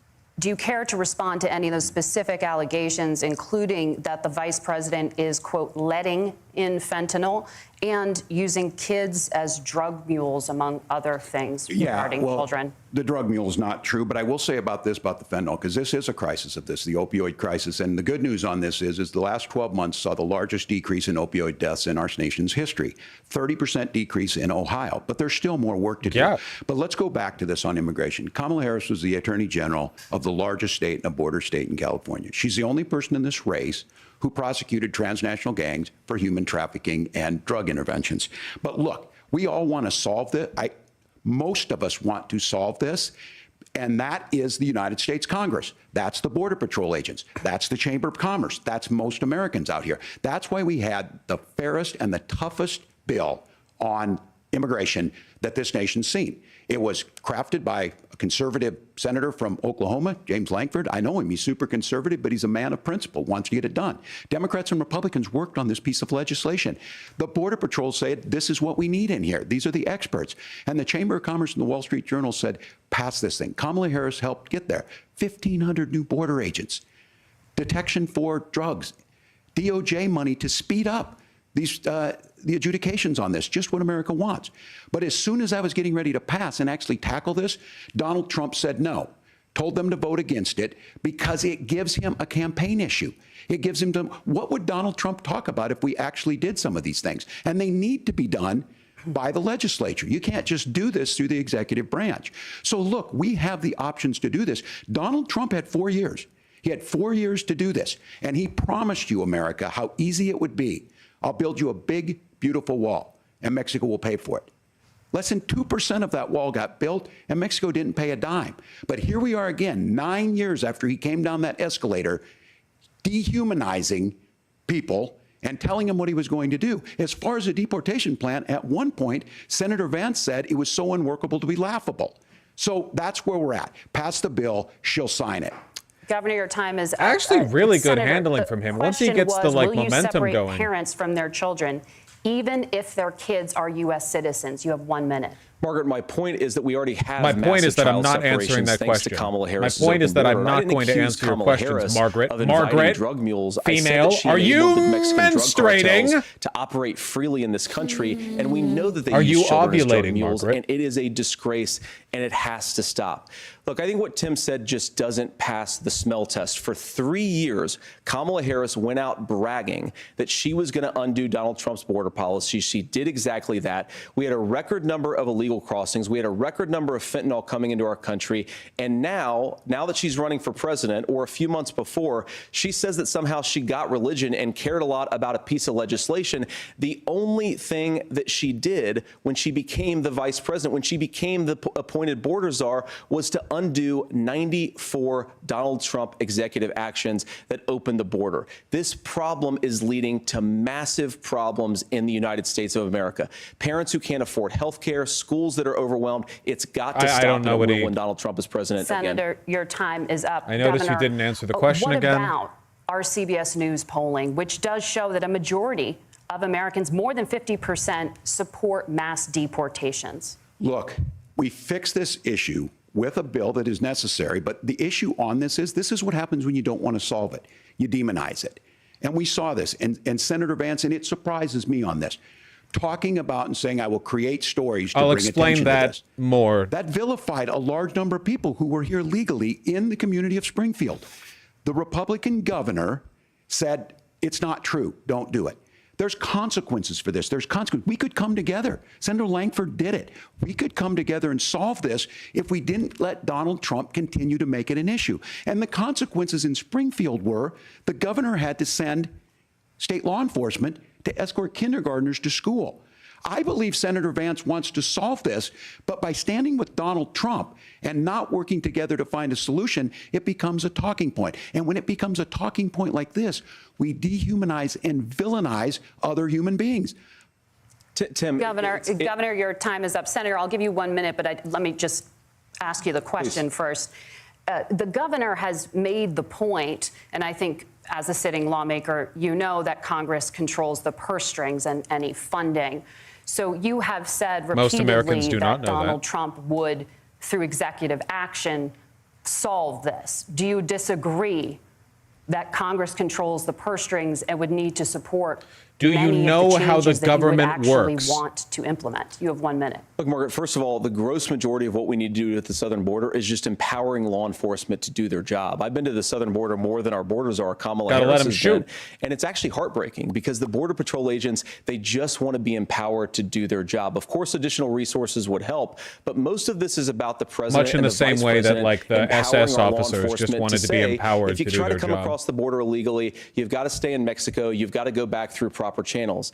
Now, Governor Walz brought up coming to America, then declaring your migrancy is the proper channel. About the things that I've said in Springfield. Look, in Springfield, Ohio, and in communities all across this country, you've got schools that are overwhelmed. You've got hospitals that are overwhelmed. You have got housing that is totally unaffordable because we brought in millions of illegal immigrants to compete with Americans for scarce homes. Would it be better if we just gave birth to more kids like you want? He literally wants people to have more children. Every problem he's talking about is just caused by population growth. That's literally how it works. American citizens who have had their lives destroyed by Kamala Harris's open border. It is a disgrace, Tim. And I actually think, I agree with you. I think you want to solve this problem, but I don't think that Kamala Harris does. Senator, your time is up. Governor, you have 1 minute to respond. Yeah, well, it is law enforcement that asked for the bill.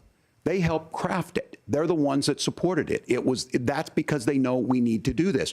Look, this issue of continuing to bring this up, of not dealing with it, of blaming migrants for everything.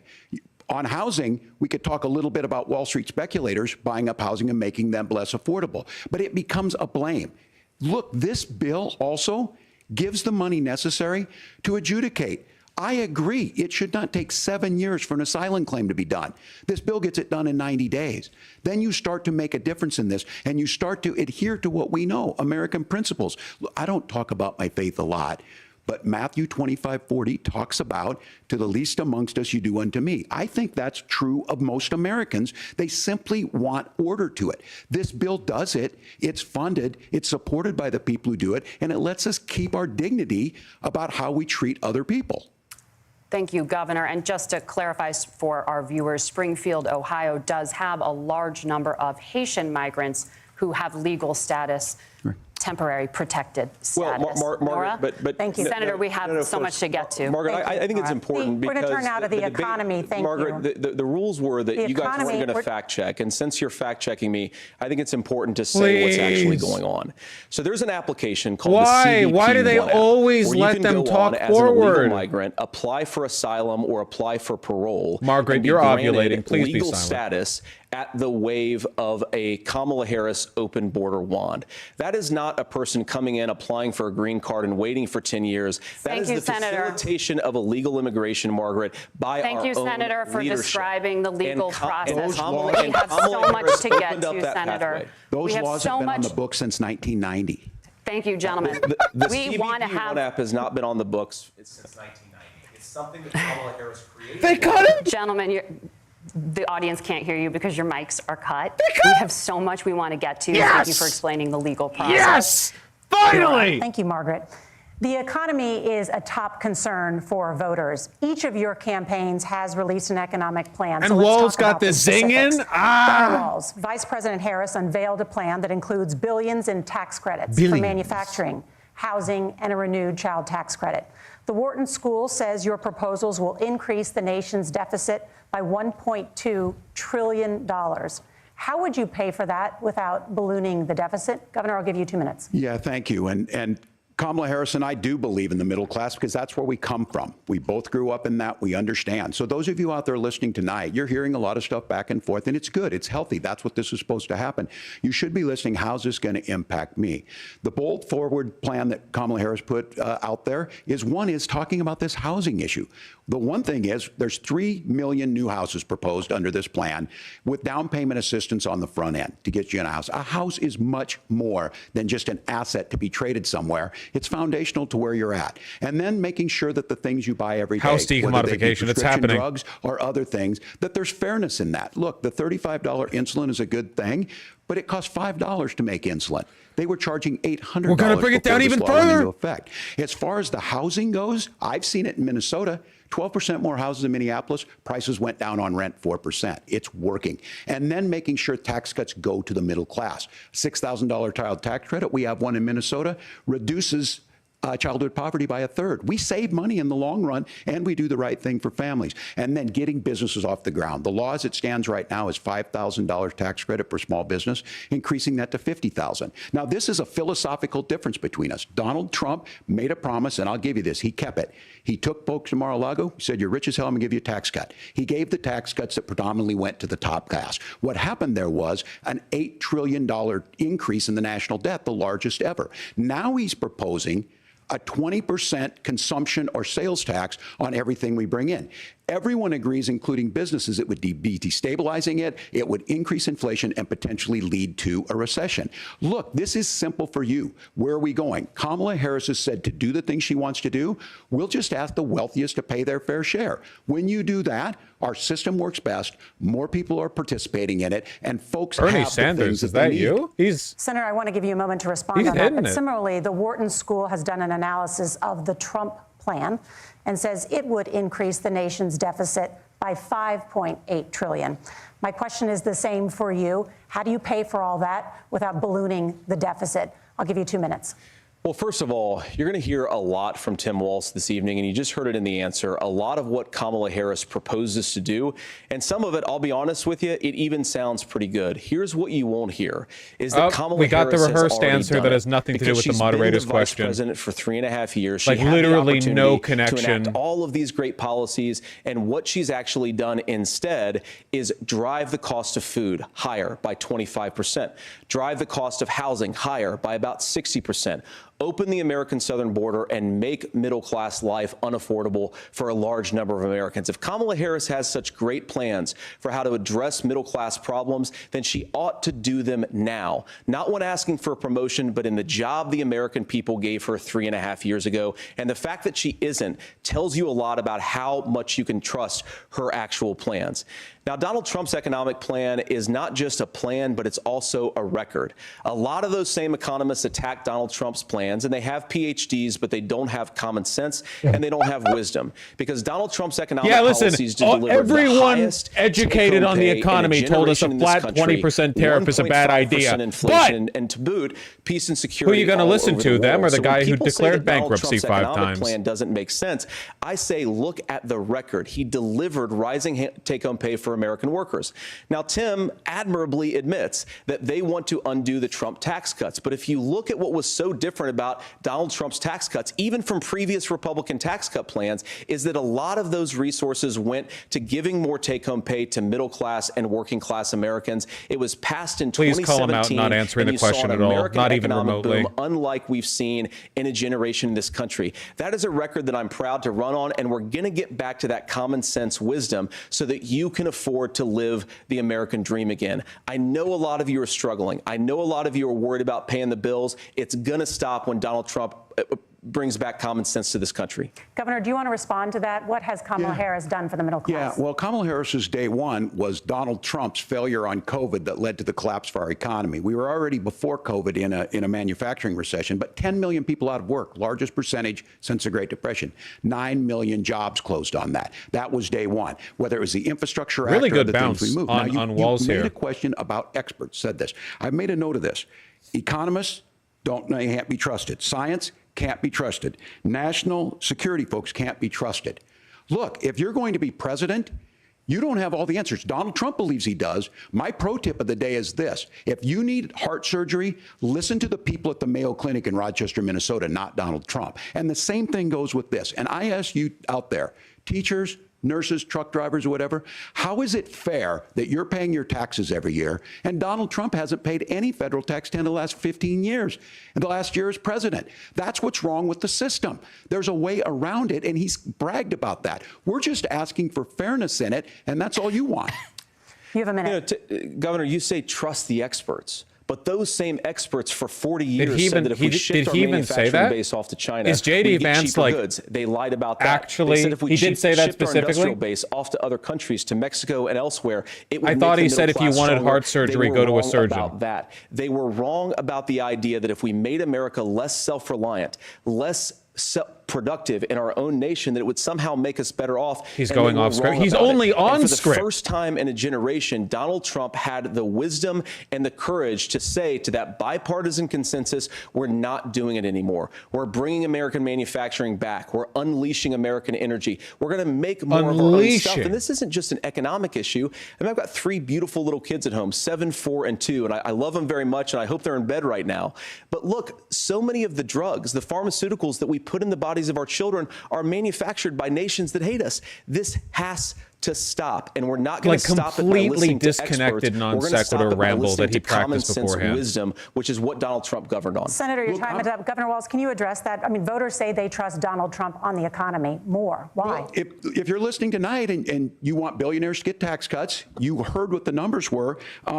Look, I'm a union guy on this. I'm not a guy who wanted to ship things overseas, but I understand that, look, we produce soybeans and corn. We need to have fair trading partners. That's something that we believe in.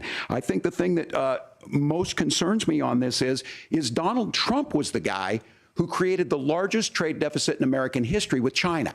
So the rhetoric is good. Much of what the senator said right there, I'm in agreement with him on this. I watched it happen too. I watched it to my communities, and we talked about that. But we had people undercutting the right to collectively bargain. We had right to work states made it more difficult. We had companies that were willing to ship it over, and we saw people profit. Folks that are venture capital in some cases, putting money into companies that were overseas. We're in agreement that we bring those home. The issue is Donald Trump is talking about it. Kamala Harris has a record, 250,000 more manufacturing jobs just out of the IRA. The reason the average voter thinks Trump's better in the economy is because people are really dumb. Like, that's it. The average voter is an idiot. He said, first of all, Donald Trump has to listen to the experts. And then when he acknowledged that the experts screwed up, he said, well, Donald Trump didn't do nearly as good of a job as the... JD Vance is obsessed with this fucking narrative because they love this fake populism where they're like, oh, yeah, you know, the experts thought it'd be good to ship stuff over to Mexico. Well, so the experts say it's not good to drill, baby, drill and give $1 billion trillion to the wealthy. Well, we'll see about that.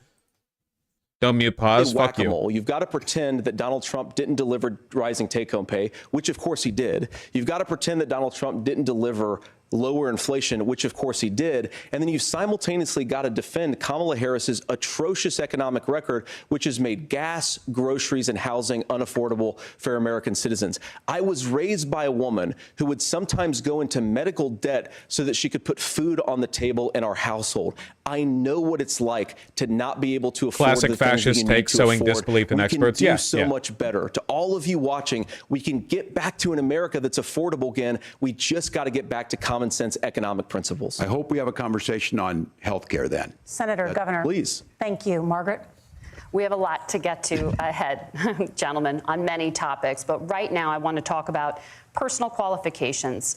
The vice president is often the last voice the president hears before making consequential decisions. We want to ask you about your leadership qualities. Governor WALZ, you said you were in Hong Kong during the deadly Tiananmen Square protests in the spring of 1989.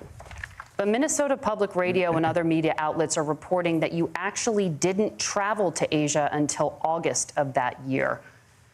Can you explain what the that fuck discrepancy? is this? Who cares? Well, and to the folks out there who didn't get at the top of this, look, I grew up in small rural Nebraska, town of 400, town that you rode your bike with your buddies till the streetlights come on, and I'm proud of that service. I joined the National Guard at 17, worked on family farms, and then I used the GI Bill to become a teacher, passionate about it, a young teacher. My first year out, I got the opportunity in the summer of '89 to travel to China. 35 years ago, be able to do that. I came back home and then started a program to take young people there. We would take basketball teams, we would take baseball teams, we would take dancers, and we would go back and forth to China. The issue for that was to try and learn. Now, look, my community knows who I am. They saw where I was at. Look, I will be the first to tell you, I have poured my heart into my community. I've tried to do the best I can, but I've not been perfect. And I'm a knucklehead at times, but it's always been about that. Those same people elected me to Congress for 12 years. And in Congress, I was one of the most bipartisan people, working on things like farm bills that we got done, working on veterans benefits. And then the people of Minnesota were able to elect me to governor twice. So look, I wish you my could just say he's a commitment goofy has been goobster from the and leave it at beginning that. to make sure that I'm there for the people, to make sure that I get this right. I will say more than anything, many times I will talk a lot. I will get caught up in the rhetoric. But being there, the impact it made, the difference it made in my life, I learned a lot about China. I hear the critiques of this. I would make the case that Donald Trump should have come on one of those trips with us. I guarantee you he wouldn't be praising Xi Jinping about COVID. And I guarantee you he wouldn't start a trade war that he ends up losing. So this is about trying to understand the world. It's about trying to do the best you can for your community. This response is And like, then it's there's putting yourself nothing you out can there say. and It's a letting your stupid folks fucking understand question. what it is. My commitment, whether it be Trump through lies teaching, as which I often was as he good at, breathes. or The whether it idea was like, being a oh, good 30 soldier, years or ago, being a you good were member of slightly Congress, incorrect in those the are the date things of that a I think are travel. the values that people care about. Governor, just to follow up on that, the question was, can you explain the discrepancy? All I said on this was I got there that summer and misspoke on this. So I will just, that's what I've said. This is the one you're pressing the question on? So I was in Hong Kong and China during the democracy protests went in. And from that, I learned a lot of what needed to be in governance. Thank you, Governor. Senator Vance, in 2016, you called your running mate Donald Trump unfit for the nation's highest office. Yeah, it was the and you only said time he he's could ever be been America's correct. Hitler. I know you've been asked many times, and you've said you regret those comments and explained you then voted for Donald Trump in 2020. But the Washington Post reported new messages last week in which you also disparaged Trump's economic record while he was president, writing to someone in 2020, quote, Trump thoroughly failed to deliver his economic populism. You're now his running mate, and you've shifted many of your policy stances to align with his. If you become vice president, why should Americans trust that you will give Donald Trump the advice he needs to hear and not just the advice he wants to hear? You have 2 minutes. Well, first of all, Margaret, because I've always been open. And sometimes, of course, I've disagreed with the president, but I've also been extremely open about the fact that I was wrong about Donald Trump. I was wrong, first of all, because I believed some of the media stories that turned out to be dishonest fabrications of his record. But most importantly, Donald Trump delivered for the American people. Rising wages, rising take-home pay, an economy It's that works so for normal boring. It's Americans, the a secure same southern fucking border, repeat a lot of points things, every frankly, that I time, didn't think man. he'd be able to deliver on. And yeah, when you screw up, when you misspeak, when you get something wrong and you change your mind, you ought to be honest with the American people about it. It's one of the reasons, Margaret, why I've done so many interviews is because I think it's important to actually explain to the American people where I come down on the issues and what changed. Now, you pointed out the messages from 2020. Margaret, I've been extremely consistent that I think there were a lot of things that we could have done better in the Trump administration the first round. Yeah, changing your mind isn't a its misspeak. job. I strongly believe, and I've been a United States Senator, that Congress is not just a high-class debating society. It's not just a forum for senators and congressmen to whine about problems. It's a forum to govern. So there were a lot of things on the border, on tariffs, for example, where I think that we could have done so much more if the Republican Congress and the Democrats in Congress had been a little bit better about how they govern the country. They were so obsessed with impeaching Donald Trump, they couldn't actually govern. And I want to talk about this tariff issue in particular, Margaret, because Tim just accused this of being a national sales tax. Look, the one thing, And you're not, probably surprised to hear me praising Joe Biden, but the one thing that Joe Biden did is he continued some of the Trump tariffs that protected American manufacturing jobs. And it's the one issue, the most pro-worker part of the Biden administration, it's the one issue where Kamala Harris has run away from Joe Biden's record. Think about this. If you're trying to employ slave laborers in China at $3 a day, you're going to do that and undercut the wages of American workers unless our country stands up for itself and says you're not accessing our markets unless you're paying middle-class Americans a fair wage. Senator, your time is up. A great Nora? principle Thank and you. concept. Now if the only issue of reproductive rights. they did it. Governor WALZ, if after only Roe it would versus happen. Wade was overturned, you signed a bill into law that made Minnesota one of the least restrictive states in the nation when it comes to abortion. Former President Trump said in the last debate that you believe abortion, quote, in the 9th month is absolutely fine. Yes or no? Is that what you support? I'll give you 2 minutes. That's not what the bill says, but look, this issue is what's on everyone's mind. Donald Trump put this all into motion. He brags about how great it was that he put the judges in and overturned Roe versus Wade, 52 years of personal autonomy. And then he tells us, oh, we send it to the states. It's a beautiful thing. Amanda Zaworski would disagree with you on it's a beautiful thing. A young bride in Texas waiting for their child at 18 weeks. She has a complication, a tear in the membrane. She needs to go in. The medical care at that point needs to be decided by the doctor. And that would have been an abortion. But in Texas, that would have put them in legal jeopardy. She went home, got sepsis, nearly dies, and now she may have difficulty having children. Or in Kentucky, Hadley Duvall, a 12-year-old child raped and impregnated by her stepfather. Those are horrific. Now, when God asked about that, Senator Vance said 2 wrongs don't make a right. There is no right in this. So in Minnesota, what we did was restore Roe versus Wade. We made sure that we put women in charge of their health care. But look, this is not where, if you don't know Amanda or a Hadley, you soon will. Their Project 2025 is going to have a registry of pregnancies. It's going to make it more difficult, if not impossible, to get contraception and limit access, if not eliminate access to infertility treatments. For so many of you out there listening, me included, infertility treatments are why I have a child. That's nobody else's business, but those things are being proposed.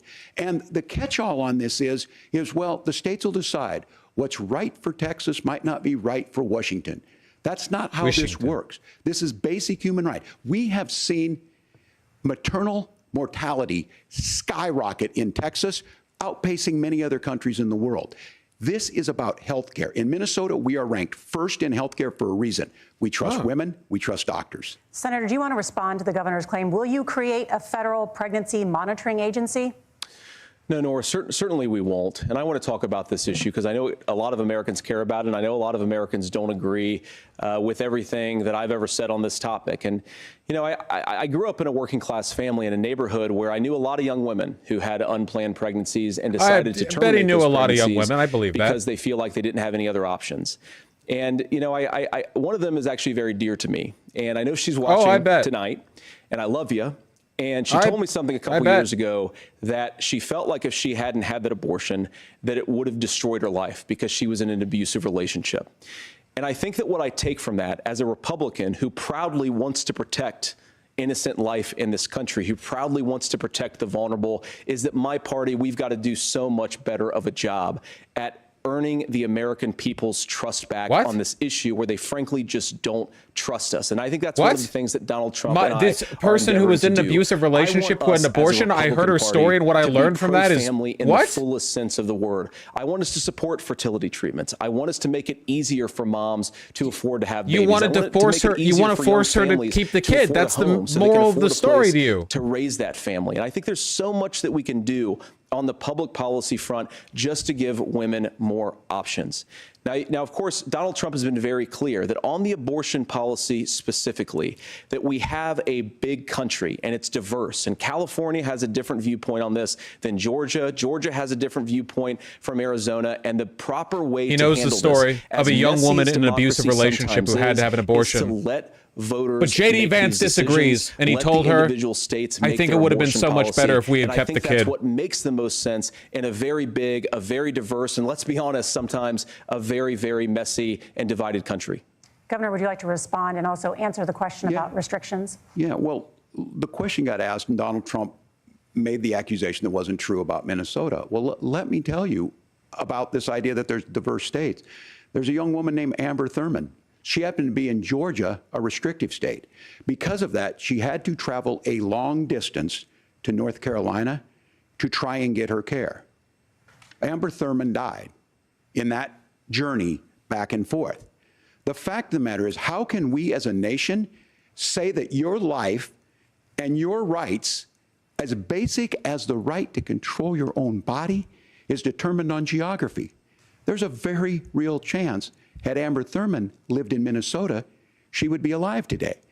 That's why the restoration of Roe versus Wade. When you listen to Vice President Harris talk about this subject and you hear me talk about it, you hear us talking exactly the same. Donald Trump is trying to figure out how to get the political right of this. I agree with a lot of what Senator Vance said about what's happening. His running mate, though, does not, and that's the problem. Governor, your time is up. Senator, let me ask you about that. He mentioned, was, I think, referring to a national ban. In the past, you have supported a federal ban on abortion after 15 weeks. In fact, you said if someone can't support legislation like that, quote, you are making the United States the most barbaric pro-abortion regime anywhere in the entire world. My question is, why have you changed your position? Well, Nora, first of all, I never supported a national ban. I did, when I was running for Senate in 2022, talk about setting some minimum national standard. For example, we have a partial birth abortion ban in place in this country at the federal level. I don't think anybody's trying to get rid of that, or at least I hope not, though I know that Democrats have taken a very radical pro-abortion stance. But Nora, you know, one of the things that changed is in the state of Ohio, we had a referendum in 2023, and the people of Ohio voted overwhelmingly, by the way, against my position. And I think that what I learned from that, Nora, is that we've got to do a better job at winning back people's trust. So many young women would love to have You've already done this line. So many young women also see an unplanned pregnancy as something that's going to destroy their livelihood, destroy their education, destroy their relationships. And we have got to earn people's trust. What does that have to do with trust? You're just saying they're correct, and you're like, well, if only they just believed us. Family policies, making childcare more accessible. His dialogue tree's broken. Treatments more accessible, because we've got. It's insane. He's literally like, people have concerns about what would happen if they couldn't have an abortion. I wish they would trust us. What the fuck are you talking about? This is like some insane, like, psycho authoritarian shit where it's not even like, here's the solution or the correct answer. It's, if only you had faith in us, like, as leaders, then it would be fine. What are you talking about? Bro, just trust me. Do a better job at that, and that's what real leadership is. Governor, your response. I'm going to respond on the pro-abortion piece of that. No, we're not. We're pro-women. We're pro-freedom. I'm pro-woman. To make your own choice. We know what the implications are to not be that. Women having miscarriages, women not getting the care, physicians feeling like they may be prosecuted for providing that care. And as far as making sure that we're educating our children and giving them options, Minnesota's a state with one of the lowest teen pregnancy rates. We understand that too. We know that the options need to be available, and we make that true. We also make it, we're a top 3 state for the best place to raise children. But these two things, to try and say that we're pro-children, but we don't like this, or you guys are pro-abortion, that's not the case at all. We are pro-freedoms for women to make their choices, and we're going, and Kamala Harris is making the case, to make options for children Vance is more mad that affordable, Dono a $6,000 child tax credit, but we're not going to base that on the Benjamin backs of literally making someone censoring like him. Amber Thurman drive 600 miles to try and get health care. Senator? May I respond to that? First of all, Governor, I agree with you. Amber Thurman should still be alive, and there are a lot of people who should still be alive, and I certainly wish that she was.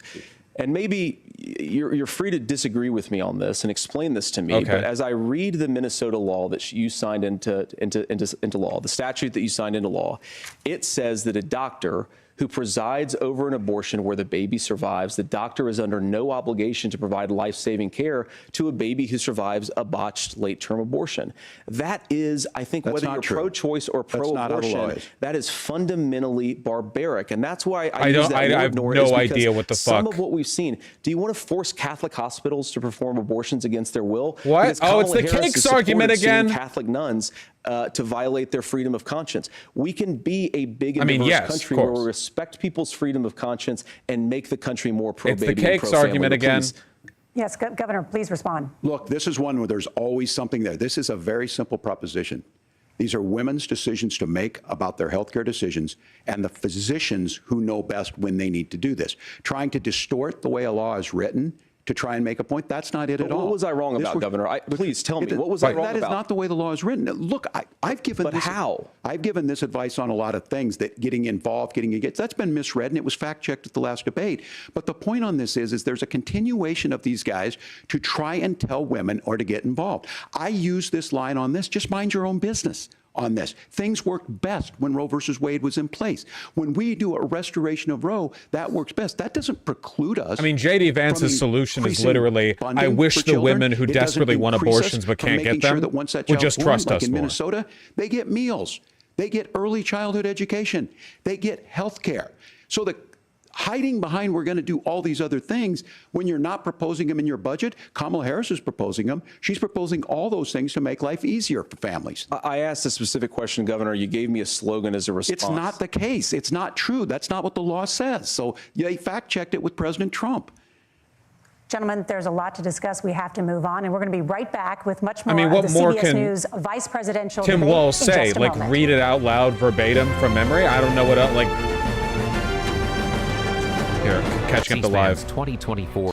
I genuinely, I wish that voters would trust us more line from J.D. Vance and abortion is one of the most insane things I have ever heard covering politics. The idea of literally, like, verbatim, a woman was abused and got an abortion, and she told me she thought her life would be over. She couldn't get that abortion.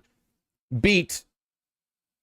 I just wish people would trust us more. What? What does that have to do with what you just said? Are you human? Do you understand the relationship? You realize what you just said is, like, your words to that woman, if you had the power to have done so, would have been, oh, you think not getting an abortion would have destroyed your life? Well, I wish you destroyed your life. I wish you trusted me enough to destroy your life.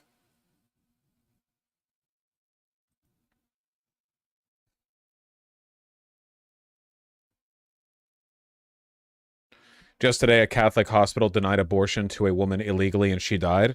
Ah. Classic. Press Live. Don't tell me how to do my job. Listen, don't tell women what to do with their bodies, and don't tell live streamers what to do with their live streams. That's what I'm saying. This shit is exactly what an abuser in a relationship would say. 100%. Oh, literally, though. Like, the don't worry, femoid. You know, you don't need that abortion. Just trust me. I wish the people of Ohio trusted us more. They voted overwhelmingly against my policies. If only they trusted me. Okay. All right. How do you think Tim Walz do? I think Tim Walz doing well. He was a little nervous from the onset, as is often the case with a debate. You get in, you get the momentum going, and you're fine.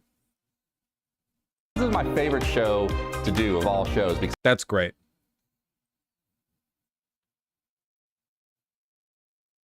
We're in the like C-SPAN in between. Is it over? No.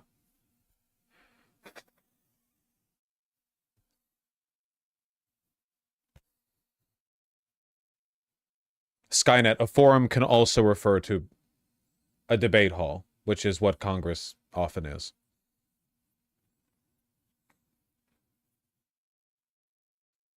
The China question was odd.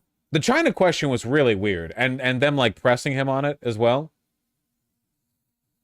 When they didn't press J.D. Vance on the fact that he never answered the fact that Donald Trump thinks climate change is a hoax. Like, J.D. Vance's response to the climate change question was literally like, if you really cared about climate change, you would drill, baby, drill. Yeah.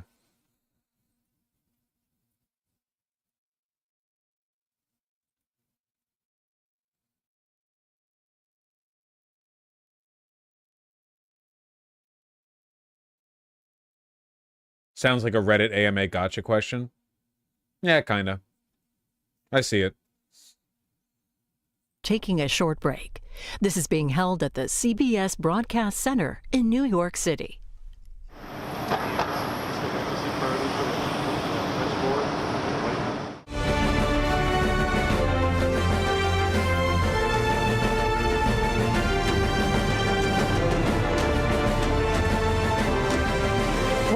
to the CBS News vice presidential debate. We want to turn now to America's gun violence epidemic. The leading cause of death for children and teens in America is by firearms. Senator Vance, you oppose most gun legislation that Democrats claim would curb gun violence. You oppose red flag gun laws and legislation to ban certain semi-automatic rifles, including AR-15s. So let me ask you, earlier this year, for the first time, the parents of a school shooter were convicted of involuntary manslaughter and sentenced to 10 years in prison. Do you think holding parents responsible to curb mass shootings? I'll give you 2 minutes.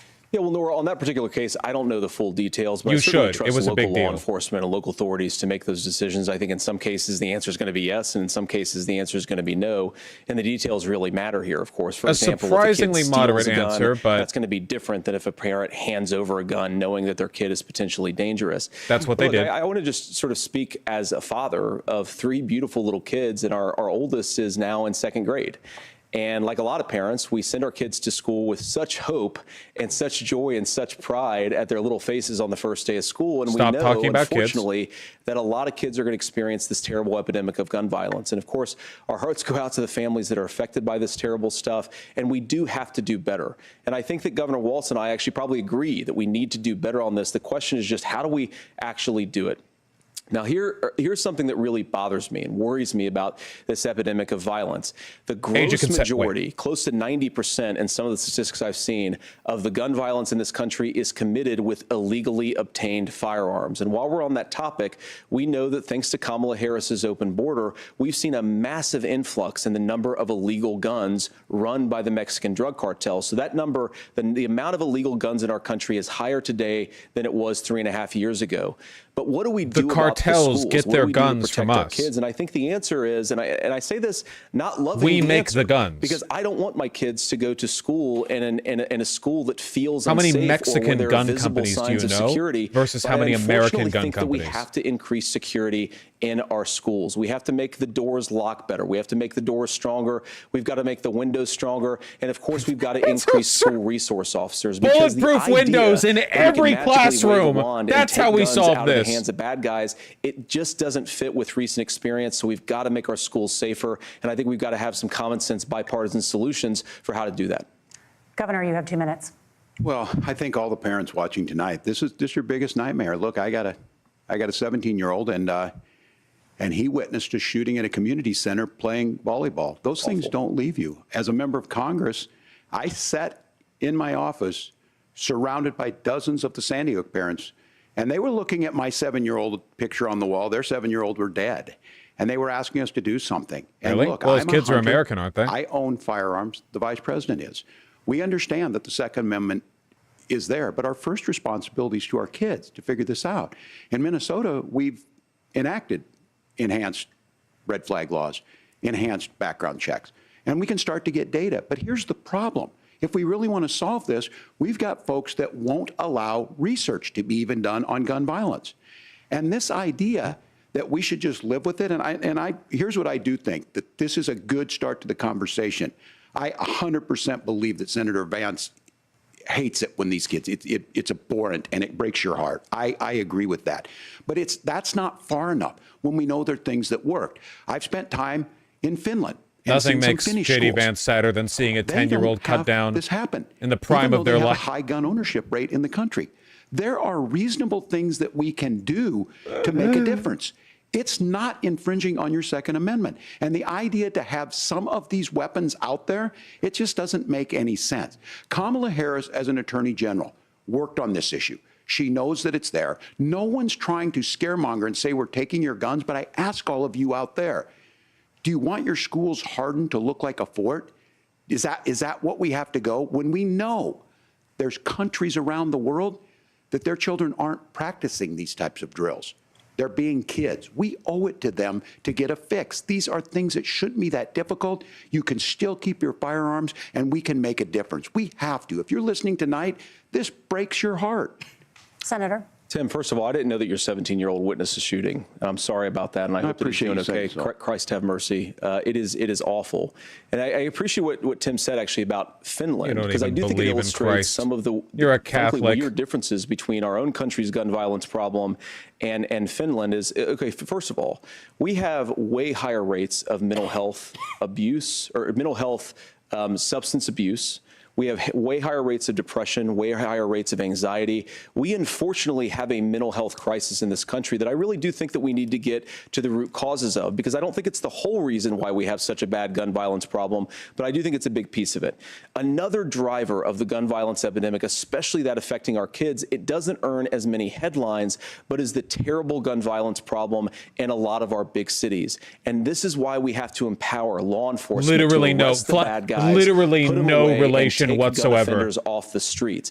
I think there's a whole host of things that we can do here, but I do think at our schools we've got to talk about more security. Senator, thank you. Governor, you previously opposed an assault weapons ban, but it's only later in your political career did you change your position. Why? Yeah, I sat in that office with those Sandy Hook parents. I've become friends with school shooters. I've seen it. Look, the NRA, I was an NRA guy for a long time. Victims of school shooters, I assume? I'm of an age where my shotgun was in my car so I could pheasant hunt after football practice. That's not where we live today. And several things I want to mention on this is talking about cities and where it's at. The number one, I befriended the Joker, where the most firearm deaths happen in Minnesota are rural suicides. And we have an epidemic of children getting guns and shooting themselves. And so we have, and we should look at all of the issues, making sure folks have health care and all that, but I want to be very careful. This idea of stigmatizing mental health, just because you have a mental health issue doesn't mean you're violent. And I think what we end up doing is we start looking for a scapegoat. Sometimes it just is the guns. It's just the guns. And there are things that you can do about it. But I do think that this is JD Vance is nodding like, yeah, having a paraphilia doesn't make me violent. I think there's a capacity to find solutions on this that work, protect Second Amendment, I'll stop. Protect our children. That's I won't our priority. Stop. I was lying. Gentlemen, thank you. Margaret? Thank you, Nora. Let's turn now to the top contributor to inflation, the high cost of housing and rent. There's a shortage of more than 4 million homes in the United States, and that contributes to the high housing prices. Governor WALZ, the Harris campaign promises a $25,000 down payment assistance for first-time home buyers and a $10,000 tax credit. They also promise to build 3 million new homes. Where are you building these homes, and won't handing out that kind of money just drive up prices higher? No, it's not handing out. We have, first, let me say this issue of housing, and I think those of you listening on this, the problem we've had is that we've got a lot of folks that see housing as another commodity. It can be bought up, it can be shifted, it can be moved around. Those are not folks living in those houses. Those of you listening tonight, that house is a big deal. I bought and owned one house in my life. Your my summer mom still homes lives in the house where I was. are going bye-bye. When I think of a house, I'm thinking of Christmas services after midnight mass where you go with your family.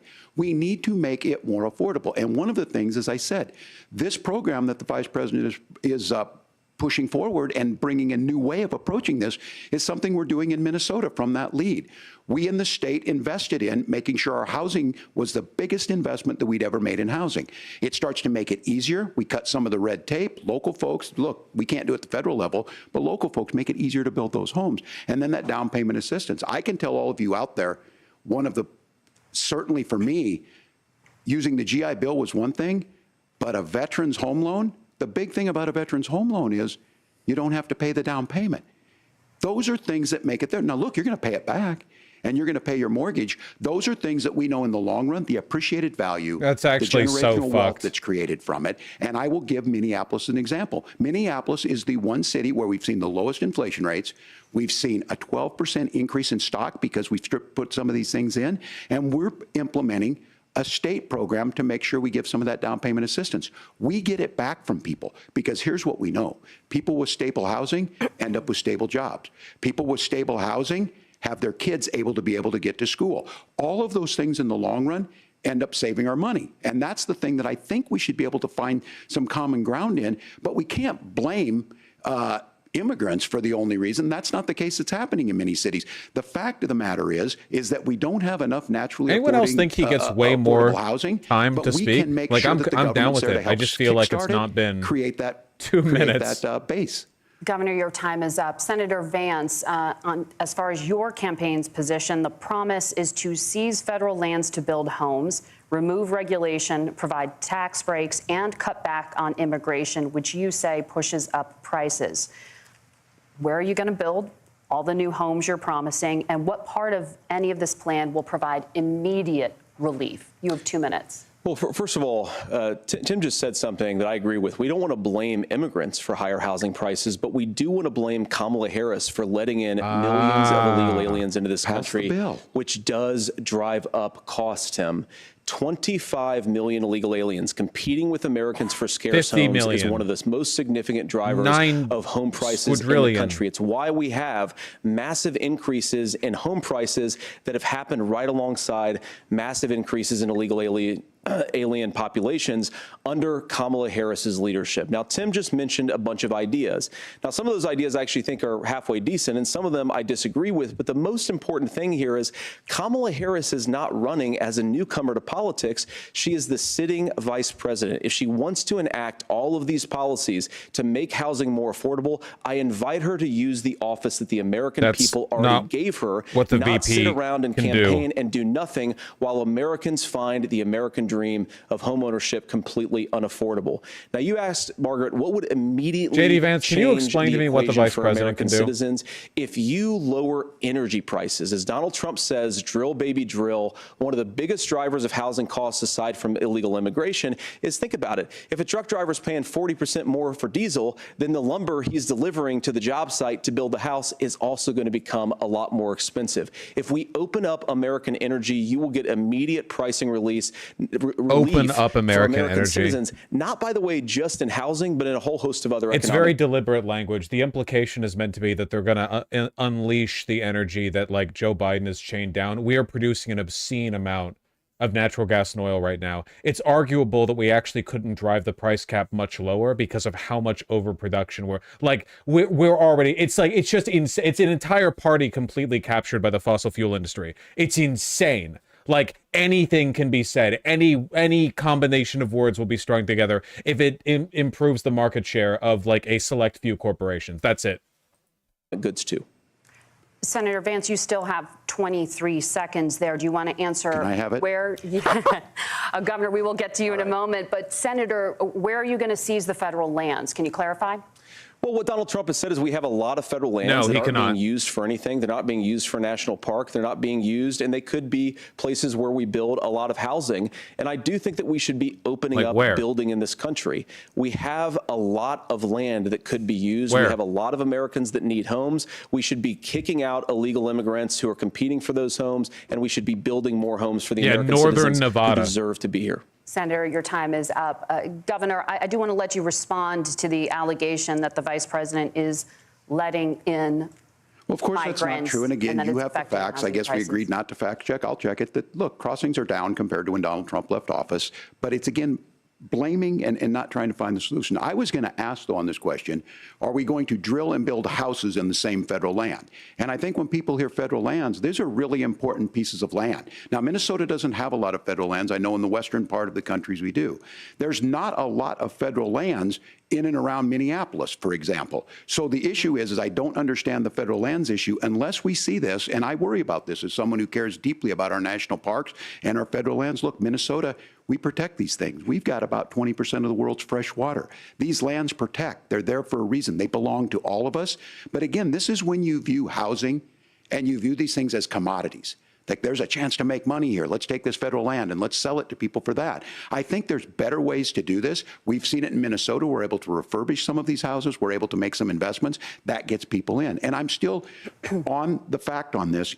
Economists, Senator Vance, you said you don't like the economists. Which economists are saying that it is immigrants that's adding to the cost? Governor, your time is up. But Senator, on that point, I'd like for you to clarify. There are many contributing factors to high housing costs. What evidence do you have that migrants are part of this problem. Oh, well, there's a vibes. Federal Reserve study that we're happy to share after the debate. We'll put it up on social media, actually, that really drills down on the connection between increased levels of migration, especially illegal immigration, and higher housing prices. Now, of course, Margaret, that's not the entire Why? Wouldn't illegal immigrants, by definition, tend to have less money and be more likely to cloister into smaller residences where they're sleeping like 4 people to a room?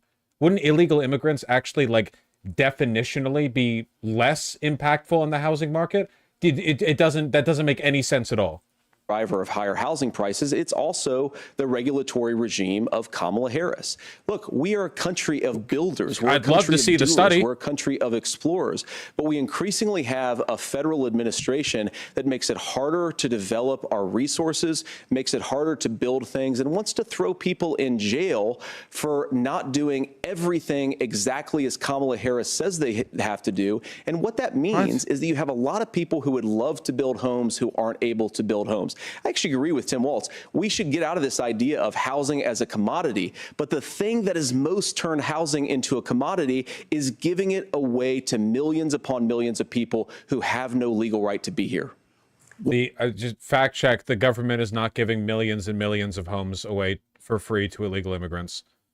I know the average Republican legitimately believes that, like genuinely. If you talk to the average Trump supporter, they will probably tell you they really do think that's happening.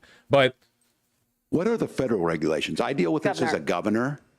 You can very quickly reply. I'm sorry. I get this as a governor, and I don't necessarily disagree with that in some cases, many of those are local. Many of them are state. I don't know which ones are federal, but I think whenever we talk regulations, people think they can get rid of them. I think you want to be able to get out of your house in a fire. I think you want to make sure that it's fireproof and those types of things. So which are the regulations? Because the vice president's not responsible for those. Congress writes those. Governor, thank you. Gentlemen, we have a lot to get to. You're passionate about the housing crisis, I can tell. But Nora? Thank you. One of the top problems facing Americans is the high cost of health care. Senator Vance, at the last presidential debate, former President Trump was asked about replacing the Affordable Care Act. In response, he said, "I have concepts of a plan." Since then, Senator, you've talked about changing how chronically ill Americans get health insurance. Can you explain how that would work? I remember that. And can you guarantee that Americans with pre-existing conditions won't pay more? I'll give you 2 minutes. Well, of course, we're going to cover Americans with pre-existing conditions. In fact, a lot of my family members you explicitly want to get rid of that. To be clear, like the whole thing that Trump wants is to get rid of that specific thing. Have gotten health care. I believe, members of my family actually got private health insurance, at least for the first time. I just need to say, to you younger people especially, you have no idea. It was legitimately like you try to get on health insurance because they want to like you want to get provided coverage for like screening for diabetes or cancer or whatever the fuck, and it's like, oh no, sorry, we found out your uncle had a heart issue in 1989. You have like a genetic vulnerability that's a pre-existing condition, no insurance. Asthma, no insurance. Like, it's not even a joke. You just died. The only people who got insurance were either like the wealthy, the very lucky with regards to their health, or just like circumstantially you manage to like scrape by and then you get a disease when you're 52 and then you die in poverty. Like, that was the system. Off of Medicaid onto private insurance for the first time under Donald Trump's leadership. And I think that, a lot of people or it was purely tied to your job of a plan remark. So if you got fired, you died. Common sense. I think as Tim WALZ knows from 12 years in Congress, you're not going to propose a 900-page bill standing on a debate stage. It would bore everybody to tears, and it wouldn't actually mean anything because part of this is the give and take of bipartisan negotiation. Now, when Donald Trump was actually president, and again, he has a record to be proud of, prescription drugs fell in 2018 for the first time in a very long time. Under Kamala Harris's leadership, prescription drugs are up about 7%. Under Donald Trump's entire 4 years, they were up about 1.5%. He introduced pricing transparency. You think about healthcare, you go into a hospital, you try to buy something, and nobody knows what it actually costs. That price transparency will actually give American consumers a little bit more choice and will also drive down costs. And we talked about, the reinsurance regulations is what I was talking about. Look, Donald Trump has said that if we allow states to experiment a little bit on how to cover both the chronically ill but the non-chronically ill, it's not just a plan. He actually implemented some of these regulations when he was president of the United States. And I think you can make a really good argument that it salvaged Obamacare, which was doing disastrously until Donald Trump came along. And I think this is an important point about President Trump. Of course, you don't have to agree with everything that President Trump has ever said or ever done. But when Obamacare was crushing under the weight of its own regulatory burden and health care costs, Donald Trump could have destroyed the program. Instead, he worked in a bipartisan way to ensure that Americans had access to affordable care. It's not perfect, of course, and there's so much more that we can do. I cannot overstate how much this is a complete fucking lie. I promise you, Donald Trump never provided any alternative to the Obamacare that he wanted to repeal. John McCain is the only reason we didn't lose it entirely. There was never a proposal. He was fully going to revoke Obamacare with no follow-up plan. There was no replacement. It was just revoking the previous one. And you were all going to die, every one of you. And then you couldn't like and subscribe to my videos and give me donations and tell me that I'm pretty and handsome and intelligent and charismatic. Basically a worst-case scenario. But I think that Donald Trump has earned the right to put in place some better health care policies. He's earned it because he did it successfully the first time. What if I'm not American? All Fuck right, you. here's where being an old guy gives you some history. I was there at the creation of the ACA. And the reason it was so important is I come from a major healthcare state, home of the Mayo Clinic, home to Medical Alley, 3M, Medtronic, all of those. We understand healthcare. It's why we're ranked first on affordability and accessibility and quality of healthcare. And so what I know is under Kamala Harris, more people are covered than they have before. And those of you listening, this is critical to you. Now, Donald Trump all of a sudden wants to. Go back and remember this. He ran on the first thing he was going to do on day one was to repeal Obamacare. On day one, he tried to sign an executive order to repeal the ACA. He signed on to a lawsuit to repeal the ACA, but lost at the Supreme Court. And he would have repealed the ACA had it not been for the courage of John McCain to save that bill. Now, fast forward, what that means to you is you lose your pre-existing conditions. If you're sitting at home and you got asthma, too bad. If you're a woman, probably not. Broke your foot during football, might kick you out. Your kids get kicked out when you're 26. Kamala Harris negotiated drug prices for the first time with Medicare. We have 10 drugs that will come online, the most common ones that'll be there. But look, this issue, and when Donald Trump said, I've got a concept of a plan, it cracked me up as a fourth grade teacher because my kids would have never given me that. But what Senator Vance just explained might be worse than a concept, because what he explained is pre-Obamacare. And I'll make this as simple as possible because I have done this for a long time. What they're saying is, if you're healthy, why should you be paying more? So what they're going to do is let insurance companies pick who they insure, because guess what happens? You pay your premium, it's not much. They figure they're not going to have to pay out to you. But those of you a little older, gray, got cancer, you're going to get kicked out of it. That's why the system didn't work. Kamala Harris will protect and enhance the ACA. Governor, thank you. Senator, you have not yet explained how you would protect people with pre-existing conditions or laid out that plan.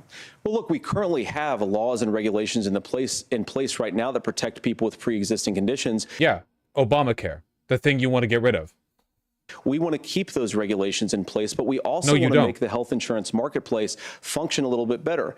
Now, what Governor Walz just said is actually not true. A lot of what happened, and the reason that Obamacare was crushing under its own weight, is that a lot of young and healthy people were leaving the exchanges. Donald Trump actually helped address that problem, and he did so in a way that preserved people's access to coverage who had pre-existing conditions. No, he just failed to remove the pre-existing condition protections. He failed to. McCain protected it. That's it. Remember, one of the conditions for this debate, apparently, is that they're not fact-checking them.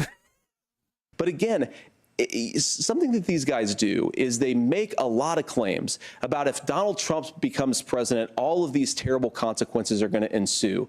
But in reality, Donald Trump was president. Inflation was low. Take-home pay was higher. And he saved the very program from a Democratic administration that was collapsing and would have collapsed absent his leadership. He did his job, which is governed in a bipartisan way. Didn't they fact-check JD on something early on? Oh, yeah, I have that moment. Thank you, Governor. And just to clarify for our viewers, Springfield, Ohio does have a large number of Haitian migrants who have legal status, temporary protected status. Well, Margaret, but thank you, Senator. We have so much to get to. Margaret, I think it's important we're because going to turn out of the economy. Thank Margaret, you. the rules were that you guys weren't going to fact check. And thank you, Governor. Honestly, that's probably going to be the runaway moment from the debate. Incredible. And get results, not just complain about problems, but actually solve them. Governor, did enrollment under the Affordable Care Act go up under the Trump administration? It's higher now. Margaret, you're ovulating. People are using it. The system works. And you can't tell me I'm about this wrong. Of young people, or whatever. That's the individual mandate piece of this. And Republicans fought tooth and nail, saying, "Well, Americans should be free to do this." Well, then what happens? So you think the individual mandate's a good idea? You shrink. I think the idea of making sure the risk pool is broad enough to cover everyone, that's the only way insurance works. When it doesn't, it collapses. You are asking pre-ACA where we get people out. I like how the Democratic position is like recessing back to the one true fact, which is that Bernie Sanders was not only right, but the only option. Single payer healthcare is genuinely like the only way forward. If you have a public option, only the most ill and elderly and sick people are going to be on it, which massively like taxes the state, while all the corporations get the higher quality patients and they get to just coast by making money off people's, monthly payments. The only way forward is single payer. It's literally the only thing that makes sense. People know that they need to be on health care. People expect it to be there. And when we are able to make it, and we are making it this way, when we incentivize people to be in the market, when we help people who might not be able to afford it get there, and we make sure then when you get sick and old, it's there for you. Because I heard people say, well, I don't want to buy into Medicare or whatever. Good luck buying health care once you get past 70. So look, the ACA works. We can continue. Not even 70, dude. Like I remember what some of the discourse was like before the ACA was passed. People were like unable to get health care outside of like job provided health care, like if they were self-employed or whatever else. At 30, like there were people with like 30 and arthritis, and it was like, oh no, sorry. It was insane. To do better. Kamala Harris did that. The way she made everything better was negotiating those 10 drugs on Medicare for the first time in American history. Thank you. Margaret. Can I address that? I apologize. We're out of time. We have a number of subjects to discuss. Margaret. Let's talk about families in America. Respectfully, KMS. There is a child care crisis in this country, and the United States is one of the very few developed countries in the world without a national paid leave program for new parents. Governor WALZ, you said that if Democrats win both the White House and Congress, this is a day one priority for you. How long should employers be required to pay workers while they are home taking care of their newborns? You have 2 minutes. Yeah, well, that's negotiable, and that's what Congress worked. But here's what the deal is. Americans sitting out there right now, you may work for a big company. Look, we're home in Minnesota to some of the largest Fortune 500 companies. Kamala Harris knows that in California.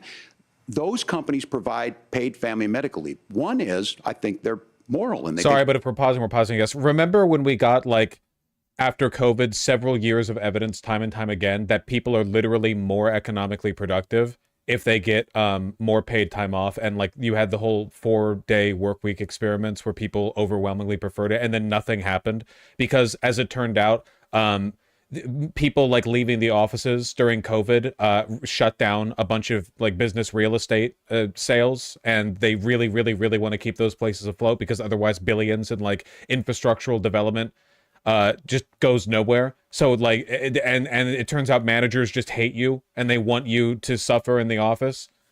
It's a deliberately irrational system. I think it's a good thing, but it also keeps their employees healthy. We in Minnesota passed a paid family and medical leave. You have a child, and I had to go back to work 5 days after my kids were born. This allows you to stay home a certain amount of time. What we know is that gets the child off to a better start, the family works better, we stay in their employers, we get more consistency in that. So Kamala Harris has made it a priority. We implemented it in Minnesota, and we see growth. That's how you become a pro-business state. But the negotiations on it, and here's the issue, those big companies are able to offer it. Those of you out there who don't have it, just imagine what happens if you get cancer. or your child gets sick, we know what happens. You end up staying home. In some cases, that means no paycheck. I'm free. You've got no protection on sold. that. This is the case of an economy that Donald Trump has set for the wealthiest amongst us. He's willing to give those tax breaks to the wealthiest. He's willing to say, bust those unions up, do whatever.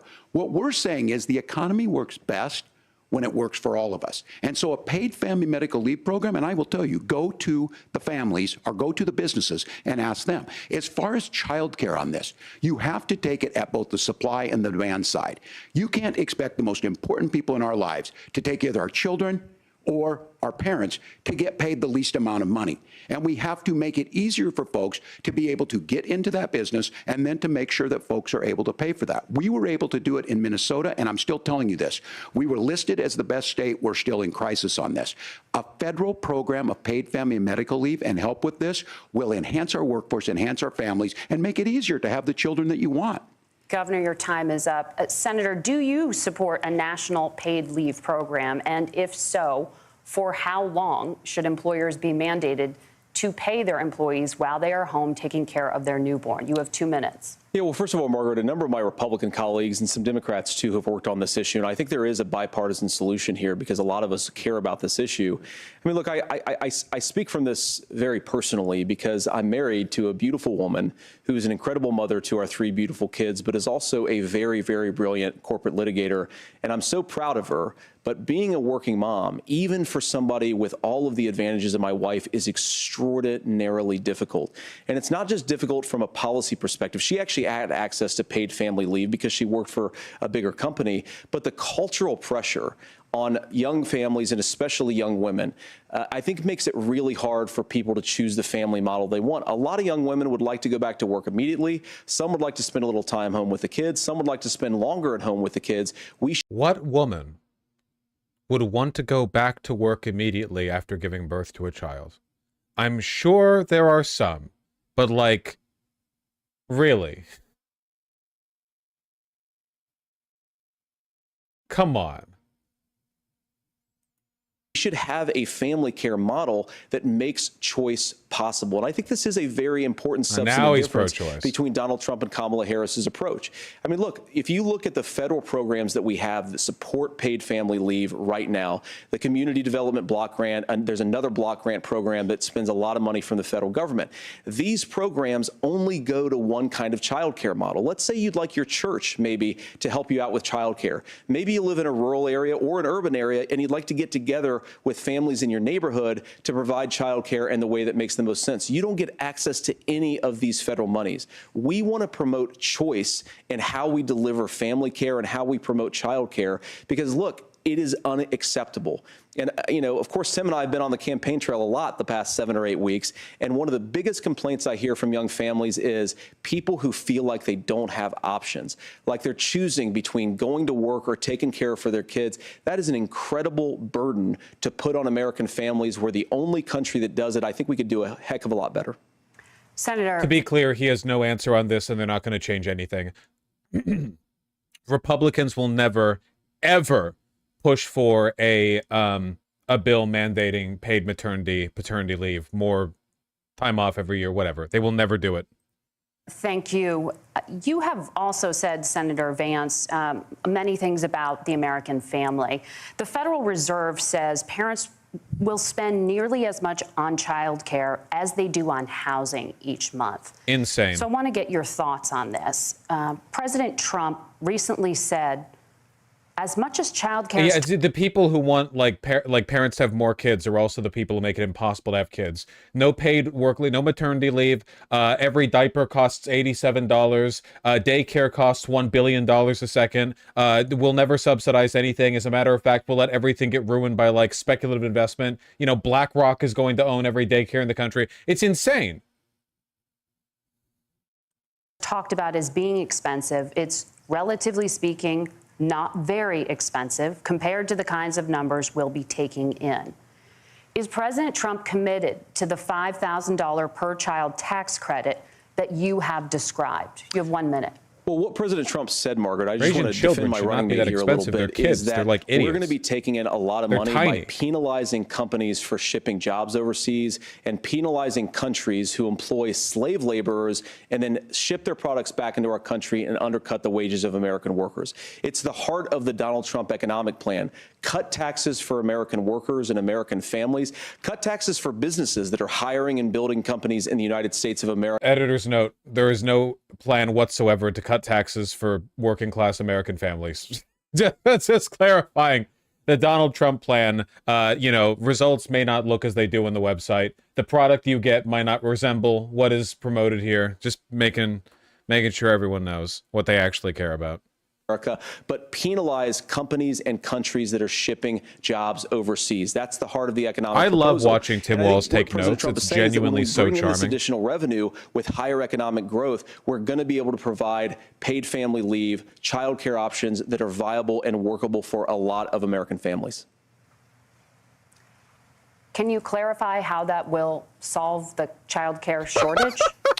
Well, because as Tim said, a lot of the child care shortage is we just don't have enough resources going into the multiple people who could be providing family care options.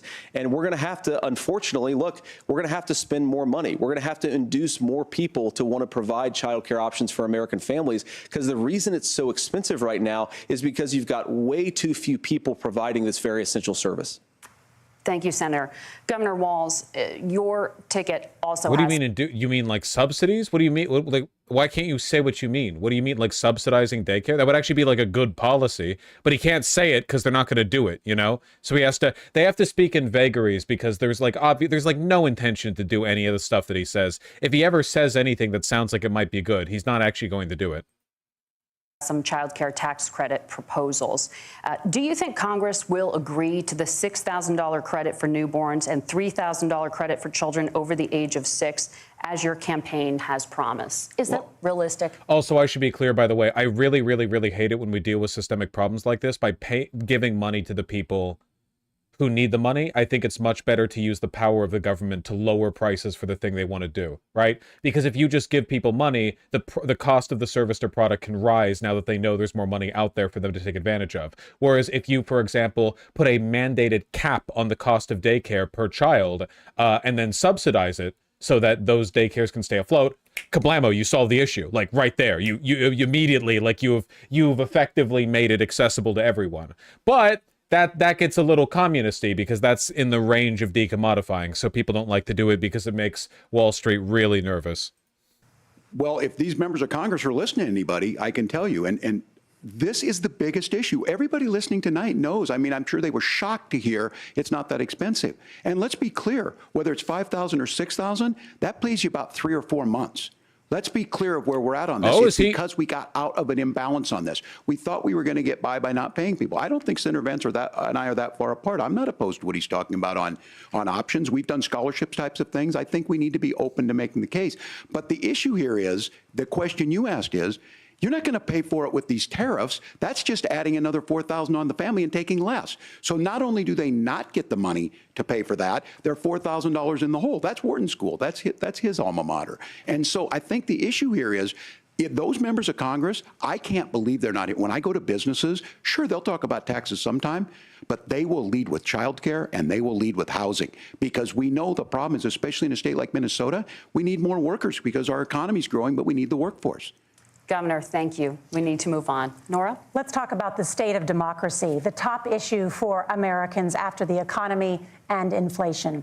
After the 2020 election... So revealing of our priorities. Ask an American what they care about. Cheap double quarter pounders, cheap gas for my Ford F-150,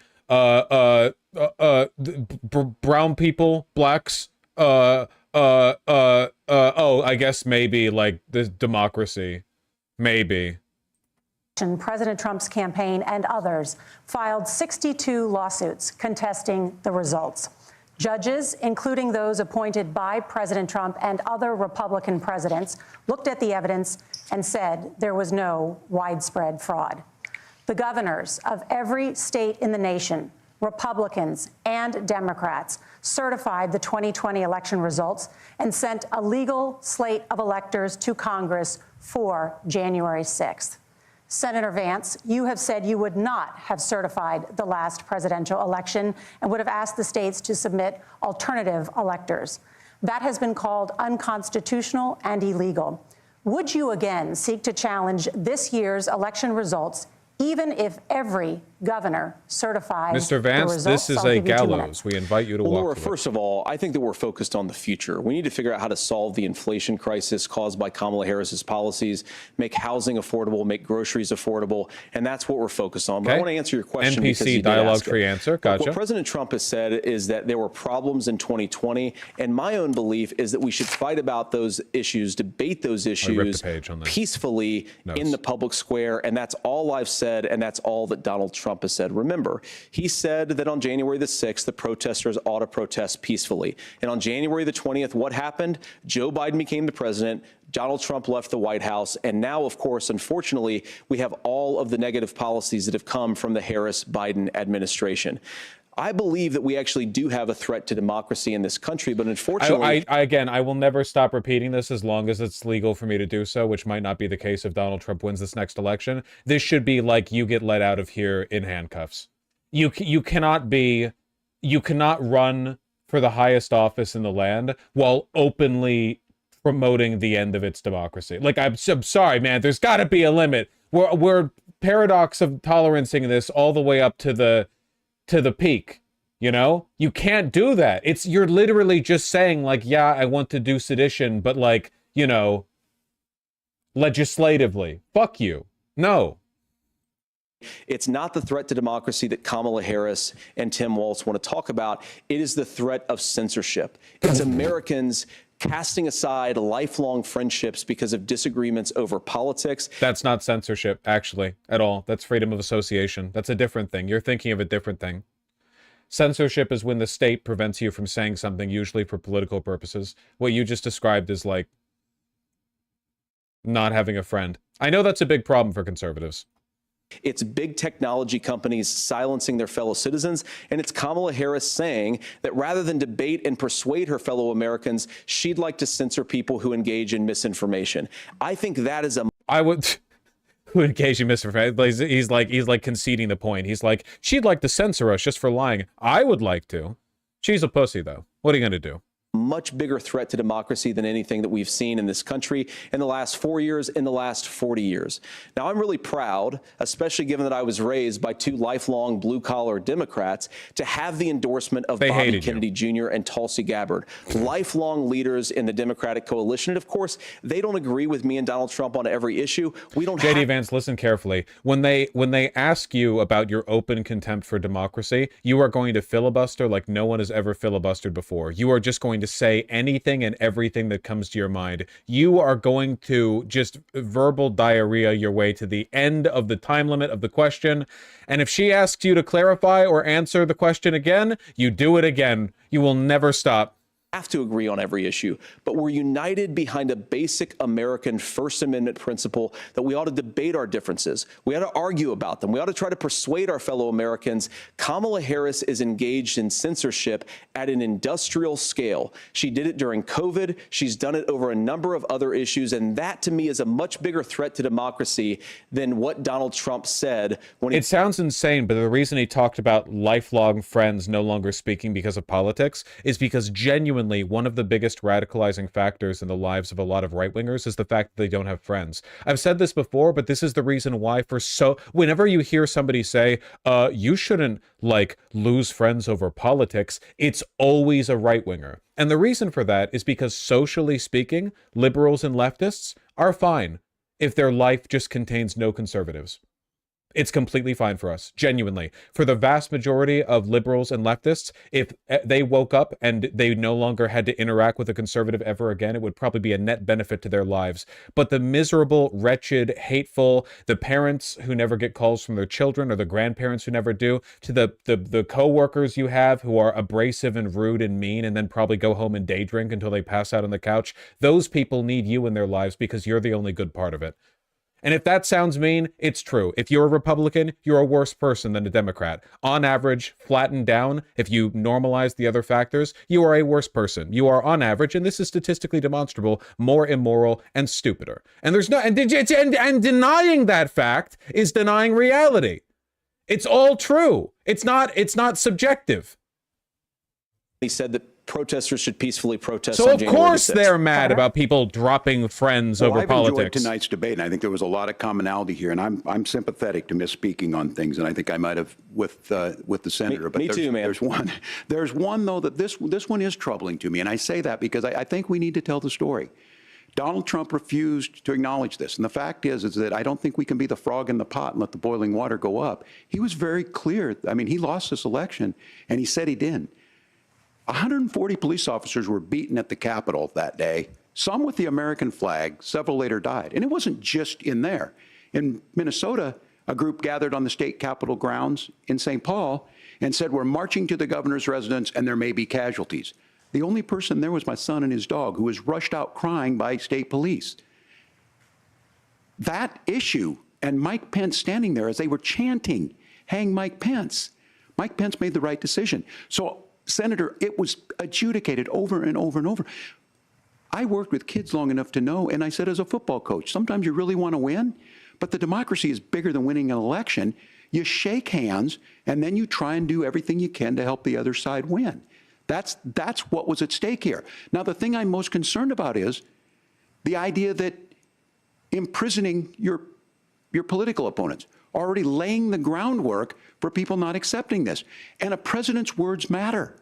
A president's words matter. People hear that. So I think this issue of settling our differences at the ballot box, shaking hands when we lose, being honest about it, but to deny what happened on January 6th, the first time in American history that a president or anyone tried to overturn a fair election and the peaceful transfer of power. And here we are 4 years later in the same boat. I will tell you this, that when this is over, we need to shake hands this election, and the winner needs to be the winner. This has got to stop. It's tearing our country apart. Margaret? Senator Vance, did you want to respond to that? Yeah, well, look, Tim, first of all, it's first of all, maybe don't cheat by sending 50 trillion migrants to vote in the election that we've never found proof of, if you don't want me to accuse you of cheating. Have you thought of that?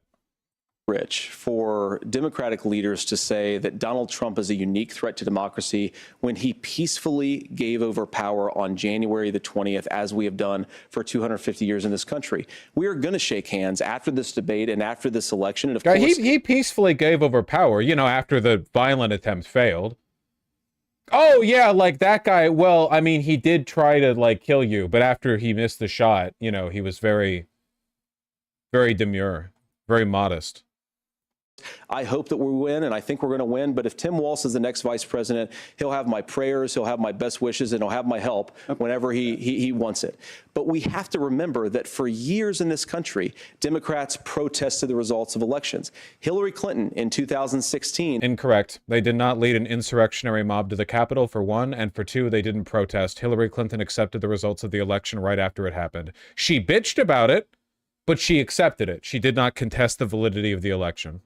Said that Donald Trump had the election stolen by Vladimir Putin because the Russians bought like $500,000 worth of Facebook ads. This has been going on. Russia objectively attempted to interfere with results of the 2016, 2020, and now 2024 elections. We know they've done this. It's a fact. It's been demonstrably proven. Whether or not they made the difference is, you know, anyone's guess, really, but it is a fact. On for a long time. And if we want to say that we need to respect the results of the election, I'm on board. But if we want to say, as Tim Walz is saying, that this is just a problem that Republicans have had, I don't buy that. Governor. January 6th was not Facebook ads. And I think a revisionist history on this. Look, I don't understand how we got to this point. But the issue was that happened. Donald Trump can do it. And all of us say there's no place for this. It has massive repercussions. This idea that there's censorship to stop people from threatening to kill someone, threatening to do something, that's not censorship. Censorship is book banning. We've seen that. We've seen that brought up. I just think for everyone tonight, and I'm going to thank Senator Vance. I think this is the conversation they want to hear. And I think there's a lot of agreement. But this is one that we are miles apart on. This was a threat to our democracy in a way that we had not seen.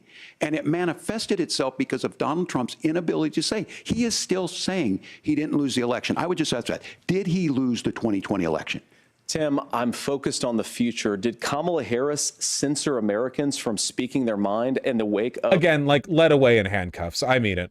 In terms of, like, in a I guess, a very, like, inept and weak and liberal way, there might be a difference that one could, you know, make an argument for. I think in a substantive way, what JD Vance is doing here, what Donald Trump is doing here, what they have been doing for a while, is more dangerous to our government than January 6th is on its own, or 9/11 was to the towers, the Pentagon. There was no attack Iran could fire against us. There was no attack anyone could fire against us that could match the potential danger of openly seditious, contemptuous of democracy individuals running the country. It's like you are limited here because there are people who only see this in terms of, well, did they brandish a gun? But I would argue this is a far greater form of violence. And of course, the like obvious demonstration of that point, of that argument would be, okay, go back in time, you're looking at Adolf Hitler. What actions did Adolf Hitler take that would have warranted you, you know, murking him as a time traveler that weren't acts of explicit violence? Obviously, the vast majority of the shit that Adolf Hitler did, that we condemn him for in retrospect, was stuff he did through the artifice of legitimate government. It wasn't even a matter of him, like, being unpopular. A lot of the Germans liked him because they are, as we are now, fucking stupid, susceptible to biases, easily impressed by grandiosity. It's just, it's so obvious, man.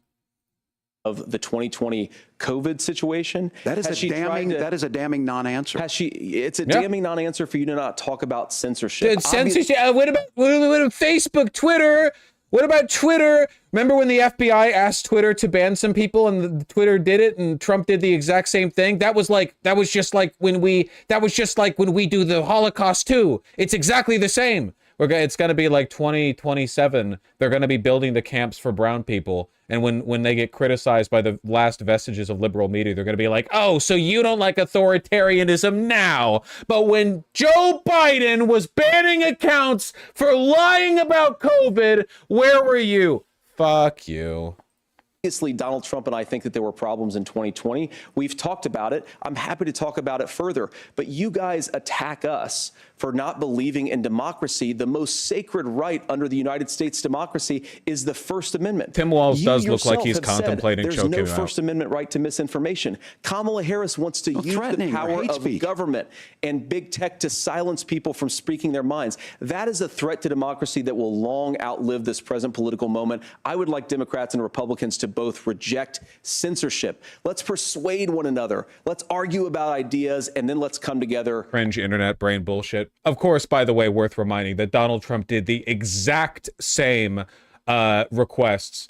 The Trump administration did the exact same requests for takedowns, accounts being banned, all of that. Literally, remember the Twitter files after pedophile Elon Musk took over Twitter? And it was like, oh, look at how evil Jack Dorsey and Biden were in censoring people. And that one Twitter file came out and it was like, yeah, you know, the Biden administration censored some people.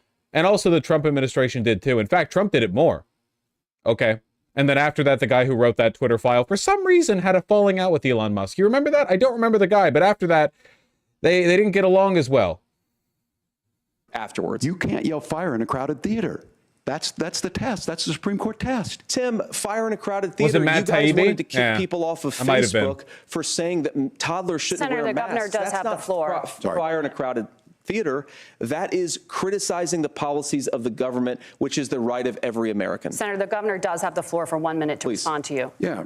Well, I don't run Facebook. What I do know is I see a candidate out there who refused, and now again, and this, I'm pretty shocked by this. He lost the election. This is not a debate. It's not anything anywhere other than in Donald Trump's world. Because look, when Mike Pence made that decision to certify... Oh, yeah, this is Donald Trump live, literally like within the past hour or whatever. process this time around? Do you trust the election process this time around? What? Do you trust the process this time around? I'll let you know in about 33 days. No. Like, genuinely, it's the fact that this doesn't earn you a trip to the bottom of the deepest hole is like genuinely. What could you? It's insane.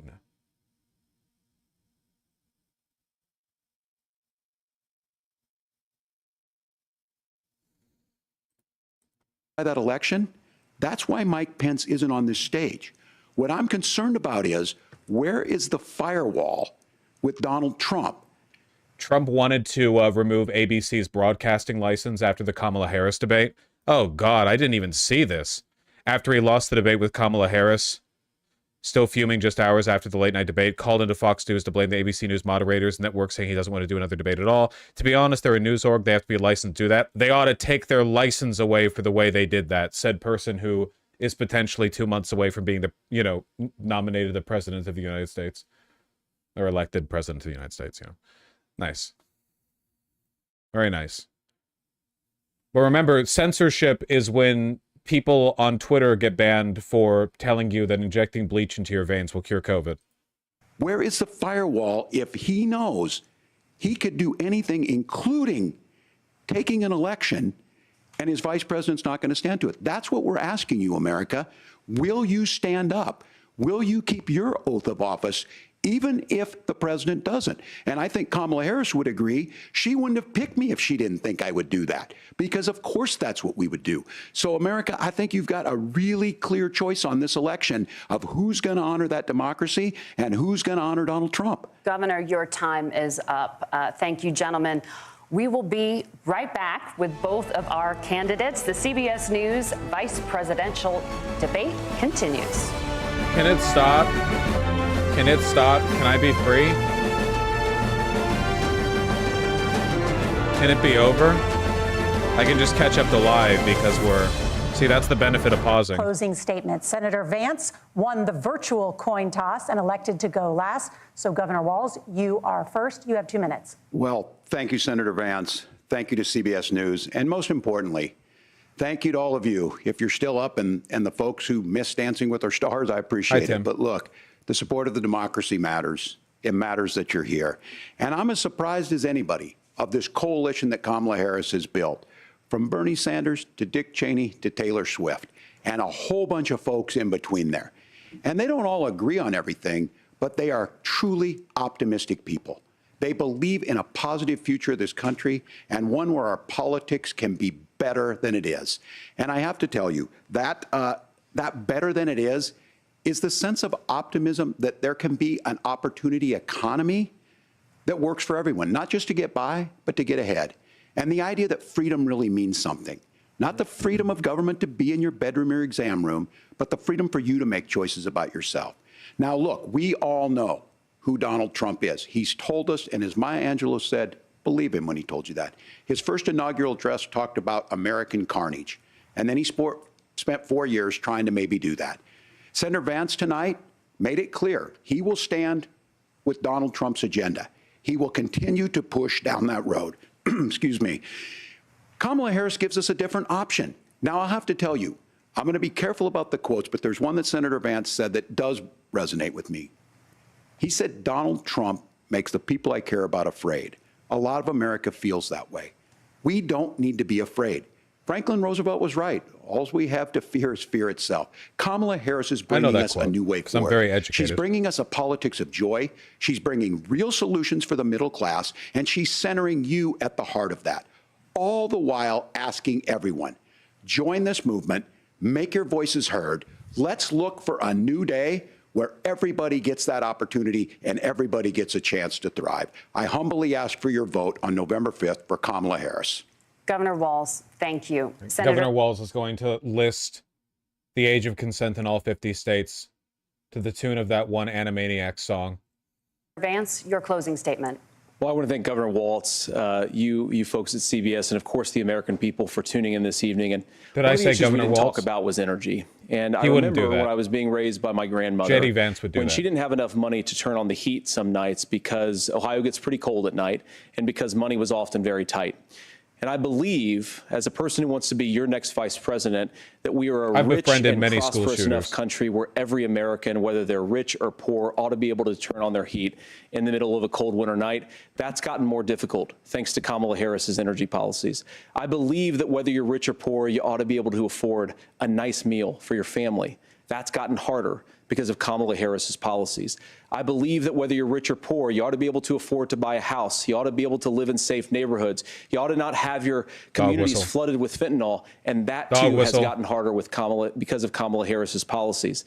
Now, I've been in politics long enough to do what Kamala Harris does when she stands before the American people and says that on day one, she's going to work on all these challenges I just listed.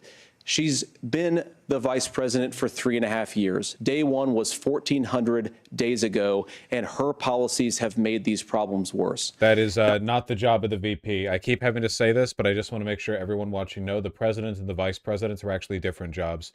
Maybe JD Vance doesn't think that because he's been assured that Trump will probably keel over 6 days after the inauguration and he gets to be president. You know, like Heritage Foundation was like, yeah, no, don't worry. He's pretty old, but... Now, I believe that we have the most beautiful country in the world. I meet people on the campaign trail who can't afford food, but have the grace and generosity to ask me how I'm doing and to tell me they're praying for my family. What that has taught me is that we have the greatest country, the most beautiful country, the most incredible... I'm sorry. Wait, that was just like an impressively low bar to set. I meet people who are struggling with finances, but they're still nice enough to ask me how I'm doing. So you just met people. What? I feel like you could get that like anywhere. Like there are better arguments you can make for the goodness of America than that. I think America actually does generally have a pretty good people. Like we're known for being a friendly country in a lot of ways. So it's just, I don't know. It's just like a remarkable undersell, honestly. I mean, he's a lizard person, so I don't know. People anywhere in the world, but they're not going to be able to achieve their full dreams with the broken leadership that we have in Washington. Listen, America's a good country. He's met people who could barely afford to pay for groceries, and they said to him, in spite of all that, "Can I take your order, sir?" And that's the reason why he thinks America is the greatest country in the world. Not going to be able to live their American dream if we do the same thing that we've been doing for the last 3.5 years. We need change. We need a new direction. We need a president who has already done this once before and did it well. Please vote for Donald Trump. And whether you vote for me or vote for Tim Walz, I just want to say I'm so proud to be doing this, and I'm rooting for you. God bless you, and good night. Senator Vance, thank you. And thank you both for participating in the only vice presidential debate of this election cycle. I'm Margaret Brennan. And I'm Nora O'Donnell. And a reminder, there are just 35 days until Election Day. I know. I'm aware. Well, I think Tim Walz did a good job. I think that he was largely quite friendly and conciliatory, which makes sense. As satisfying as it would be to me for him to call JD Vance a pedophile, I think it's probably a little bit more in line with his marketing, let's say, for him to be very nice. And I think it worked out pretty well. I think he genuinely did a good job with that in terms of like balancing the pushback while also being like very nice, because that's kind of like one of the big selling points, right? One of the big arguments from Kamala Harris's campaign, one of their big like rhetorical selling points is the idea of, you know, aren't you tired of the constant hate and misery and fear-mongering and such? Don't you want like nice people, neighborly people to be running the country? So it makes sense in that context that he would be, you know, friendly. So I have no issues whatsoever with that. He was a little bit nervous at first. By him, I mean Tim Walz. JD Vance isn't a person. And he worked it off pretty quick. I mean, that's normal. That's to be expected. Keep in mind that like Tim Walz has never really operated on a platform of this size. So it makes sense that he would, you know, like you got to shake that off. I mean, I've debated plenty of people, and you still sometimes at the beginning you're like, what's my angle, and then you go into the rhythm and you're fine. So that was good. I mean, I think that JD Vance did. I think JD Vance did maybe slightly better than I expected in terms of his handling. I still think that the biggest runaway clips from this are probably going to be him saying, but I thought there was no fact-checking in this debate. That was the deal! And him refusing to answer whether Donald Trump lost the 2020 election. It's probably those two. Those two are probably going to be like the runaway bits. I don't think at any point JD Vance got a zinger. Or you know, I don't think Tim Walz like flubbed. Tim Walz at one point did say he's befriended school shooters, which was very funny. What he meant to say, of course, was he's befriended like victims or the families of the victims of school shooters. So that's I mean that's pretty funny.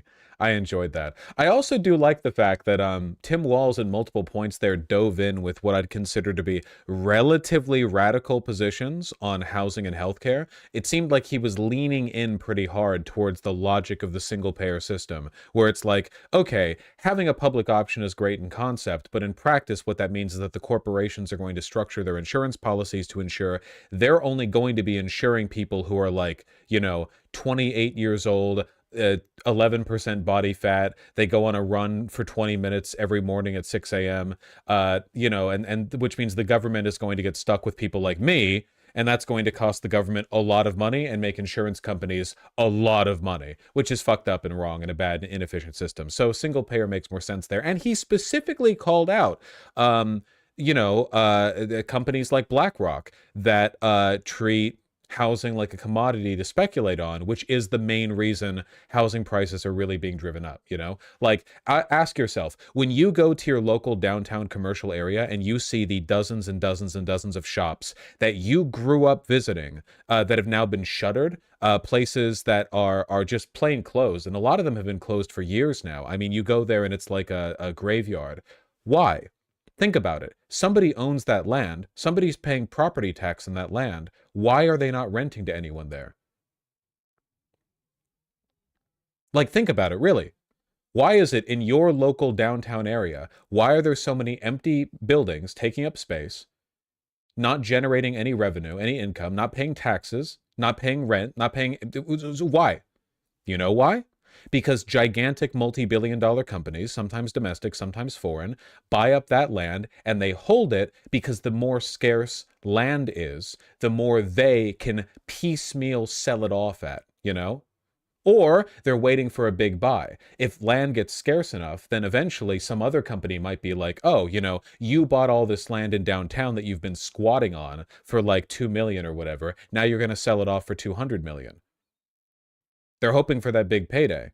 And they can't, like, lease it in the meantime because that would increase the availability of housing or of business space, which drives down the price. Does that make sense? So in essence, the world is getting worse and like 5 people are profiting from it. We are talking about like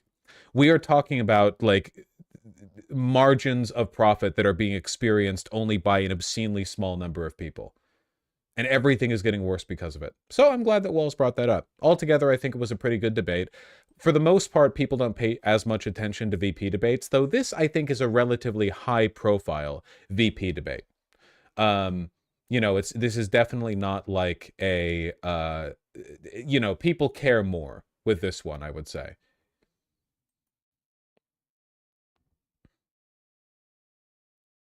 And we might not get another presidential debate.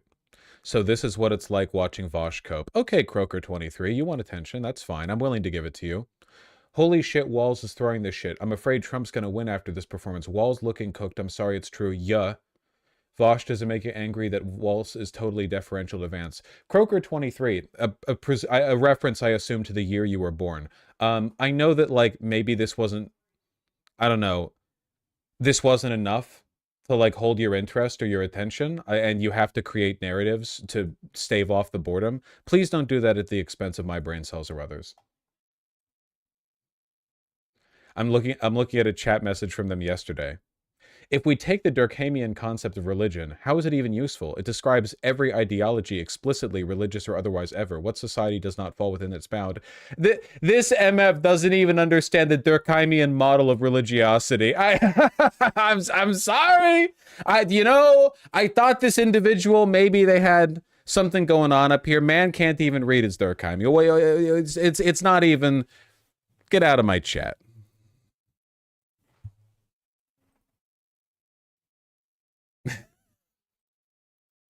Get real. Go get your sociology degree.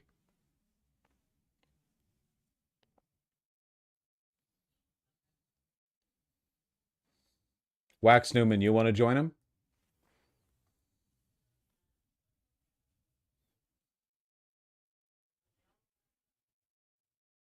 That's what I thought. Okay. Yeah, altogether, I would say this could have gone significantly worse, which is, maybe not like the highest bar to clear, but I do like it when things don't go as bad as is humanly possible.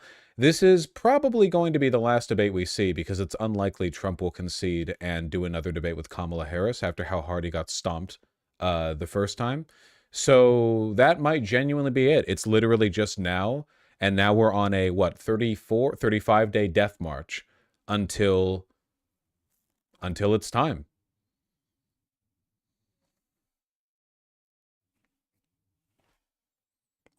Yep. 5 weeks.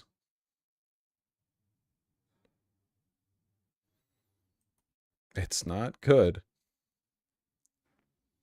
It's like a coin flip.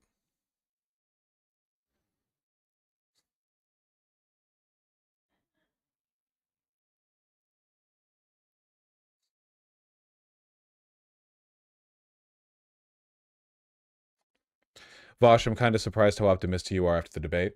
Yeah, my motives and perceptions are unknowable to you. Even though WALZ was on point with his rhetoric, he didn't seem very relatable to the median voter. Vance used reactionary rhetoric very well. Meta Knight, I'm going to have to pull this one out, and I feel bad using it because I feel like I'm actually being very patronizing.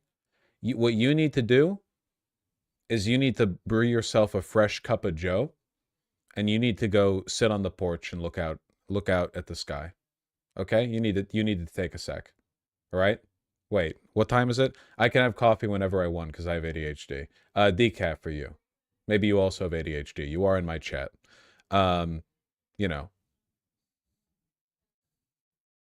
got to take a look at the night sky. You got to look out over it.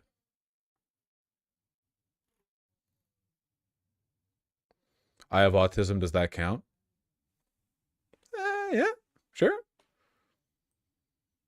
All right. Time for me to read donos. To everyone who's watched this, by the way, thank you very much. I hope that I have provided commentary that you found interesting, insightful, and occasionally entertaining. I try my best. I know I paused the video, but you got to talk. If you can't, you talk sometimes over it, you talk past it, whatever. You pause the video. I do the best I can.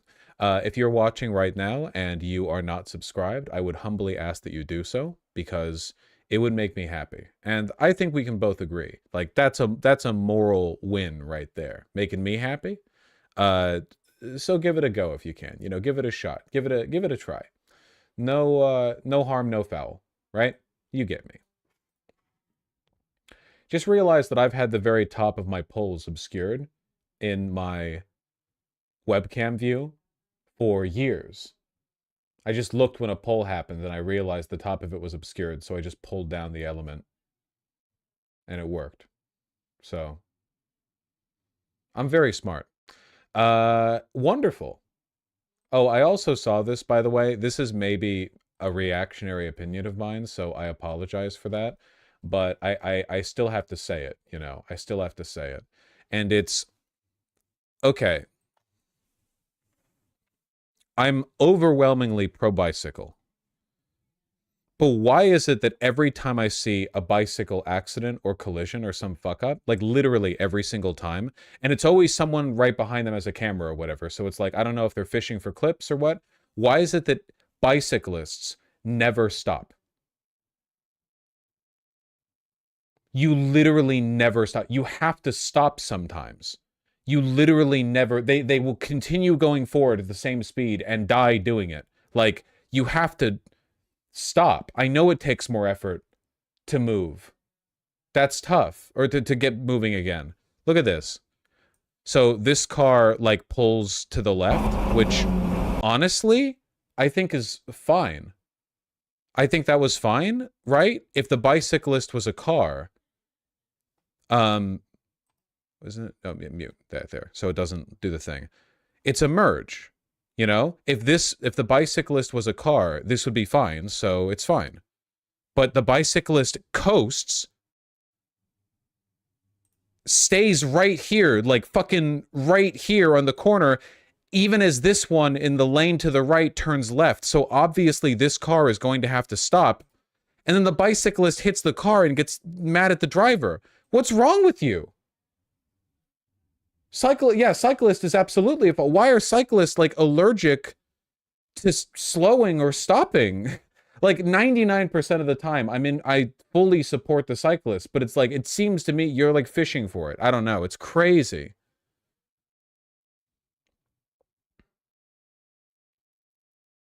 Cyclists are right-wing psyops. In concept, cyclists are great. In reality, they're right-wing psyops. Car was cutting it too close without blinking. Yeah, it was like a close merge. I agree with that. But like everything after that, like what do you like? Why are you you have a brake? You have a handbrake. Why are you like? Oh no, I'll simply like.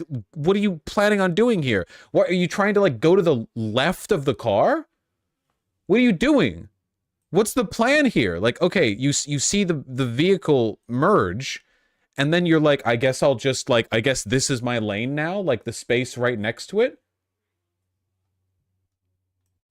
Insane. Car should have assumed the bike would not stop. That's true. The car should assume the bicyclist is suicidal, as is often the case with bicyclists. Do you guys think there's a possibility that it actually is a right-wing psyop? Because I so often see these clips where the bicyclists are fucking psychopaths, but then they go on social media and they're like huge assholes about it. So it's like, are you actually a pro-car guy and you're just trying to devastate the public image of bicycles? Psychopaths, yeah, that's true. No, bikers get murdered here in Philly. I don't know what that has to do with anything.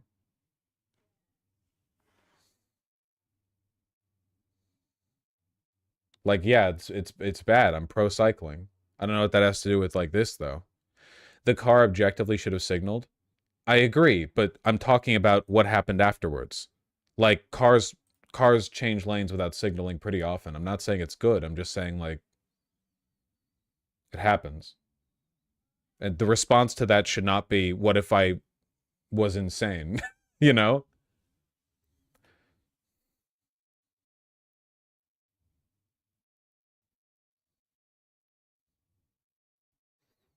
Do you drive? I'm an American.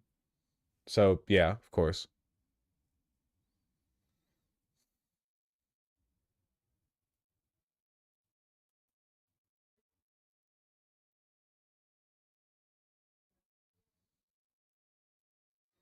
Well, at least they're having fun, Serafi. Cyclist here, the bike tells you to. Cyclists are like the Green Goblin. You know, they've got the bike in the corner of their living room and it's whispering to them like the mask. Blow through a four-way stop.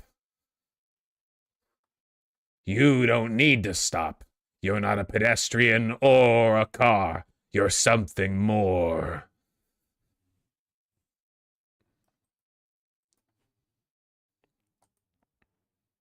So fucking something greater. Yeah. This is stupid. Let me read donos. I refuse to believe you drive. You don't seem like a driver. Everyone, I don't know where you live. Everyone in America drives. Like the only people who don't are gay people who mooch off of their polycule partners. Those are the only people in America who don't drive. I'm borderline not even joking. And no one likes them for that, by the way. They're mooches. They're being mooches. They should learn how to drive. And people in New York City, I guess, yeah.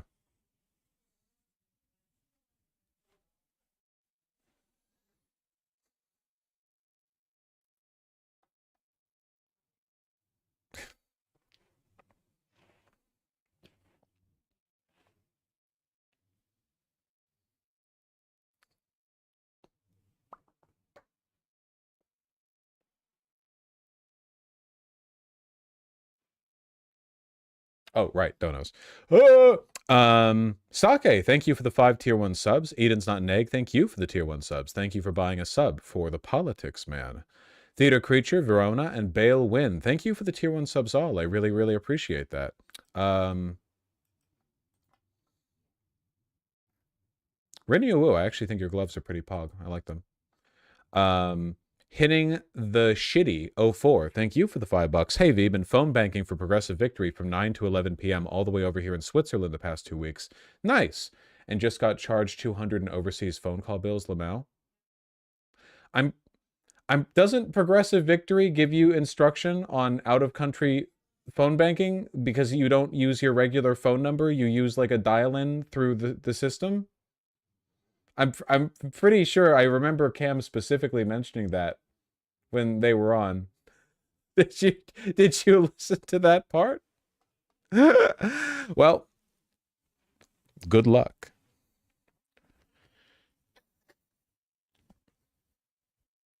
What matters is that you phone banked. Just don't pay it. This is not legal advice. I'm sure Progressive Victory has an answer to your question. Griopan, thank you for the 3 $5 donos.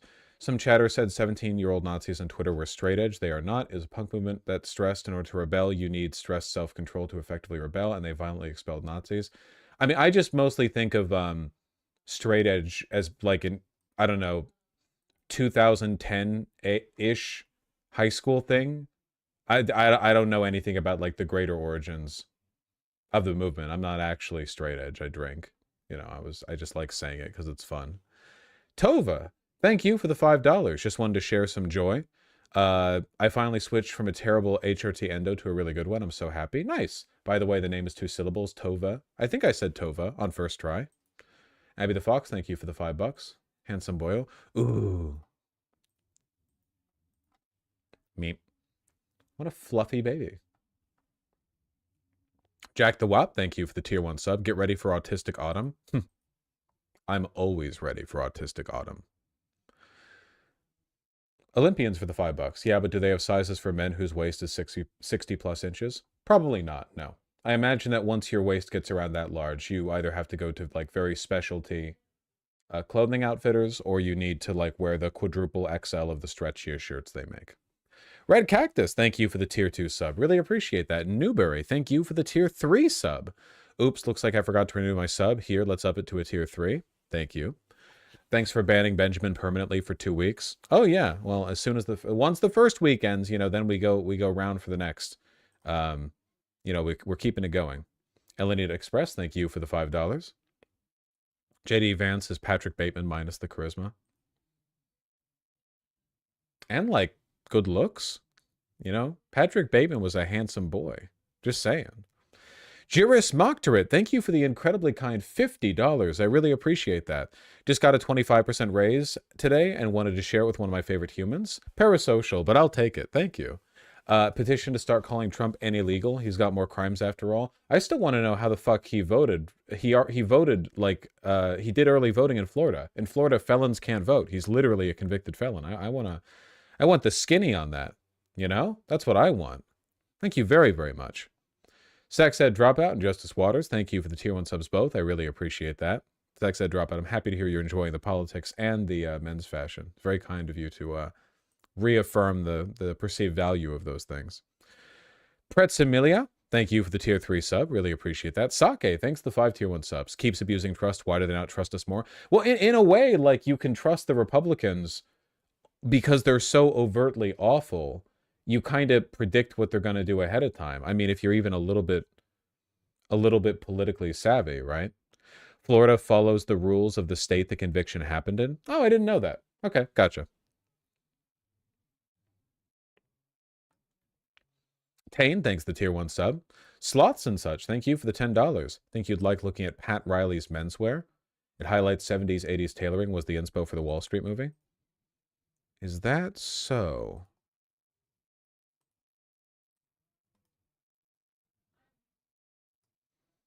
I think I've seen photos of this guy.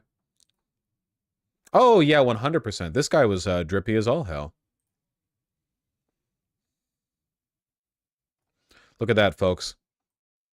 The power of a full-cut trouser and high-waisted pants.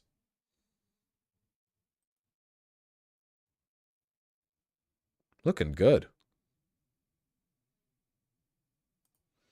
They just don't make him like they used to, folks.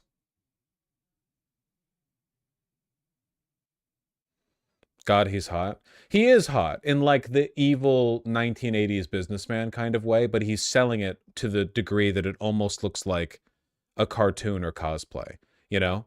But he's hitting it really well. Is he evil? I have to assume so.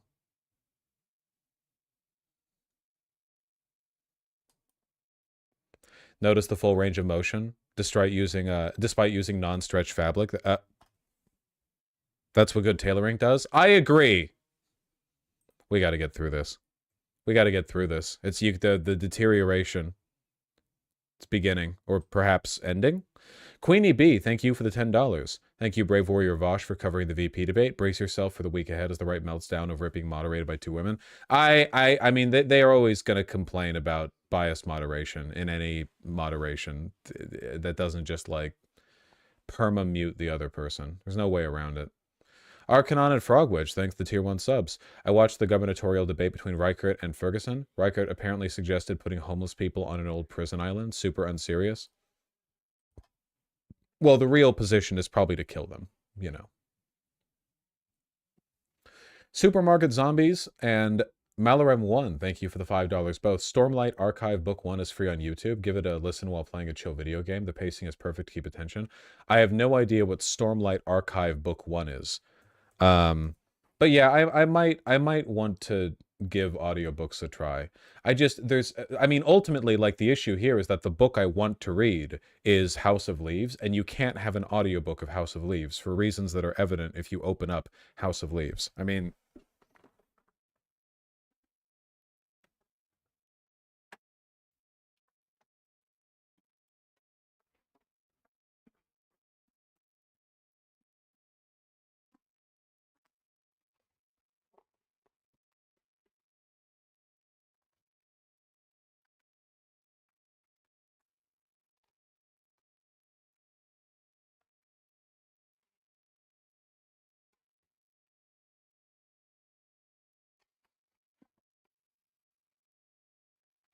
you get the gist.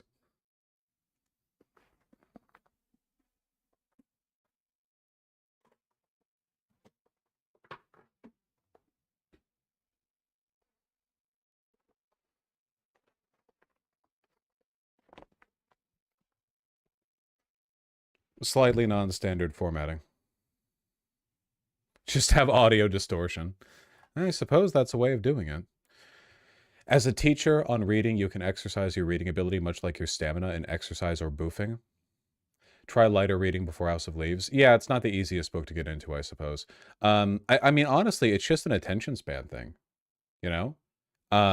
It's just genuinely difficult. But, you know how it is. Person Diaz, thank you for the tier 2 sub. Been following you for 2 years, and it's made better. And it has been made better with dealing with clueless people and issues, improving my rhetoric, and knowing which angles to come from. I'm happy to hear that. Rhetoric's super important, the ability to convince people, not just in politics, but in everything. Sake, thanks to 5 tier 1 subs. Tim Walz casually proving everyone who didn't vote Bernie in 2015 in the primary wrong. Like, literally, unironically, yes. Genuinely. Well, 2016. Yeah. But yeah,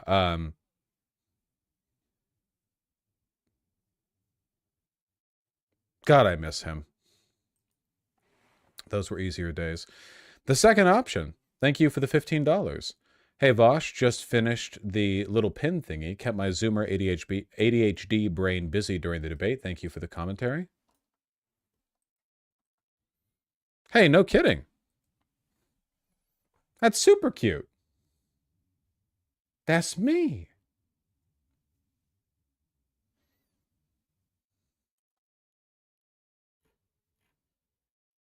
A bit behind the scenes would show wireframe, but my topology is god awful.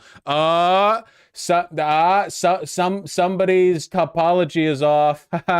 I know what that. I know just enough to know what that means. You show the wire mesh, and it's like, you know, why? Well, this is all squares, and this is all fucking triangles. What's going on? Why aren't the curves consistent? I see right through your games. Doesn't everyone make a mess of the topology? The only people who don't... I would say this. I think you're probably a better Blender artist if you do make a mess of the topology. Because if you don't, it means you're one of those, like, robotic stick-up-your-ass, you know, YouTube tutorial following motherfuckers. You don't have the, like, innate... You don't have the creative spark. You don't have that chaotic genius driving your decision-making. I see you. I see you. Yeah, you don't got the soul. Get real with it. Come on.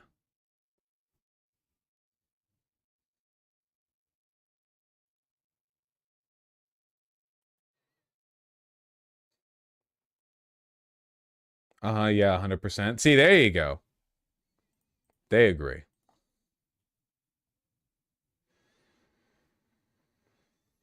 Vosh, a Muslim guy today, refused to shake my hand today as a trans woman because he said I'm a woman. Well, that should be that's pretty validating, right? I mean, that's a dub, in a way.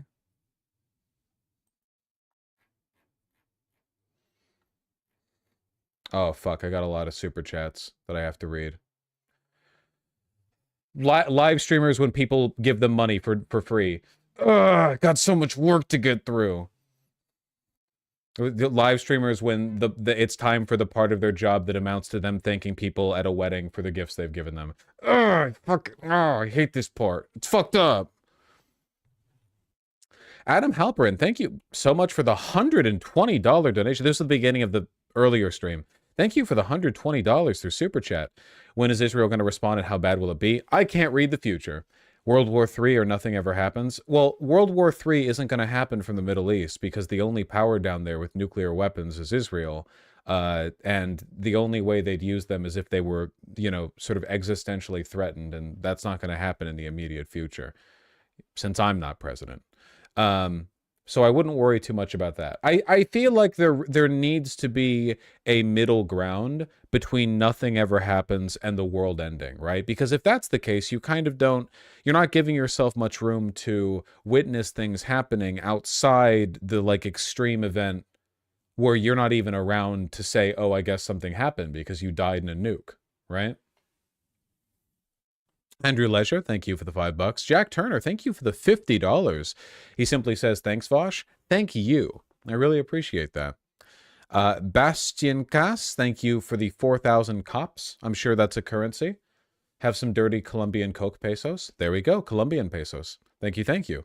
Logan, thank you for the $2. Flavio Santos, thank you for the Brazilian real, the 5 Brazilian real. Thank you. I wish we could go back to normal after these elections, but after what happened in the last elections in the U.S. and Brazil, I don't know if we will. Probably not for a while now. We got to deal with this first. Benjamin, thanks the $5. And then also for the $200. Benjamin, thank you for the $200 donation, split between two donos. I guess it's actually a $199.98 donation. Democrats have an incredibly rare opportunity to distance themselves from Biden and talk about all the changes they want to make from Biden's agenda. Instead, during a time of populism, they're so civility-pilled that they are talking about Biden's calm leadership. This is a good time to remind all the viewers that if they are angry about politics and want to get involved in a fun and meaningful way, type !PV Discord to join the Discord and make a difference. That is true! If you want to get some shit done, you got to work with Progressive Victory, folks. Otherwise, what are you even doing? What are you even doing? Thank you, really. I think I largely agree. The problem ultimately is that like the voter base for the Democrats also massively favors civility. So I think it might be more trouble than it's worth to say anything that directly impugns Biden, because a lot of Democrats would probably see that as some kind of like coup or ousting, you know? Andrew Leisure, Benjamin Gilbert Liff, and Benjamin again. Thank you for the $5 all. I really appreciate Republicans calling their kids beautiful hits different. True. A Pussycat, thank you for the $10. Enjoying watching this with you, Meow from Tampa, Florida. Good luck over there. Don't get hit by the next hurricane. Benjamin, thank you for the 3 $5 donations. JD Vance was describing his ex. JD Vance debate prep is proof that you can't outsource everything to ChatGPT. Silence, weird man. I think Benjamin was enjoying the fact that when he donated, the donation pop-up was blocking JD Vance's head. So I think he was sort of like directly spiritually attacking JD Vance, which I understand. Grime Pays 666, thank you for the $2. Snorecore and Benjamin, thank you for the $5 both. The donor to say Benjamin is a Fed, where is he getting all this money? Apparently in stonks. If only I had the wisdom to invest. Metacliff, Kithias Darkleaf, thank you for the $10 both. I really appreciate that. WALZ passed an abortion bill rewarding against prolonged pain. The requirement to preserve the life and health became taking all reasonable measures to care for the infant who is born alive. Okay, I guess that makes sense. Like if there's a fucked up abortion, the baby ends up alive, but is like severely injured, or it's like this is probably like an incredibly marginal. Like how many most abortions are like you take a pill. You take a pill that has inside of it like a tiny blender, and it goes into your womb and goes, and then like a pinprick of cells get finely dispersed, you know? But then if you talk to the right wing, and if you learn how abortion goes from like Christian conservative groups, it's like, well, no, actually. The fetus is basically like an autonomous living, independent human life, and they kind of like, they reach in and like tear it apart limb from limb, you know? Thank you, Kithias. Toyota Corolla, thank you for the $5. Really appreciate that. Yeah, the idea that people can just shop around at hospitals is insane. Hospitals won't even tell you how much a procedure costs. Your boy Sammy, thank you for the $10. My union endorsed Kamala. Nice! Also first time donating. About time. Finally contributing for the years of content. Yeah, you goddamn moocher. Salafaria Studios, thank you for the $5 and for the compliments. Dime Lyrics, thank you for the 200 Czar R's. Czar R. Something ruble. Czar. Czar.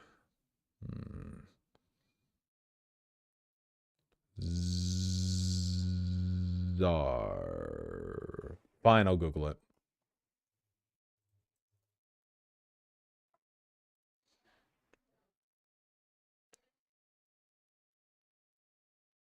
South African Rand. There we go. For some reason,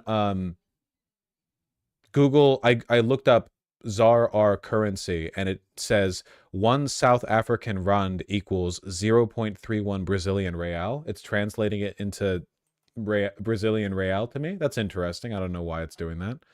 I am, in fact, in America right now. To my knowledge. Why can't Republicans just steal the elections like how they did in 2000? Just make the ballots confusing in Georgia, Pennsylvania, and cross their fingers for the win. I think that wasn't like very much of a planned thing. That was just like a lucky coincidence they capitalized on. I think it's actually pretty difficult, to pull that one off. I'm sure they're trying. Gods and Sinner, thanks the $10. Thanks for covering this. You've made it 10 times more bearable from Caracal. Hey, thank you. My pleasure. Film Inspector and the Denim Mage got my interest. Thank you for the $5 both. Really appreciate that. Thank you, Vosh, for explaining various political points I normally didn't pick up on. You're the best. This is what happens whenever we do a large stream, like an event stream, because people come in who only usually tune in for the videos, and they're like, wow, he's finally live. I can tell him that I think he's cool. And then during the streams where only the consistent viewers are there, they donate to say like, hey, you fucking retard. You only beat the golden hippopotamus in 73 tries. Fuck you. You'll never be the best. Dumbass. Really, the Denim Age. Thank you as well. Thank you for being more entertaining and insightful than that fence sitter pretending ghoul of a human being Asmongold. He's so stupid. I genuinely don't know, like, if he's even aware of what his political positions are. It's kind of, I assume he was covering the debate as well. Hillel Finder and Gods and Sinner, thank you again for the $10 donations.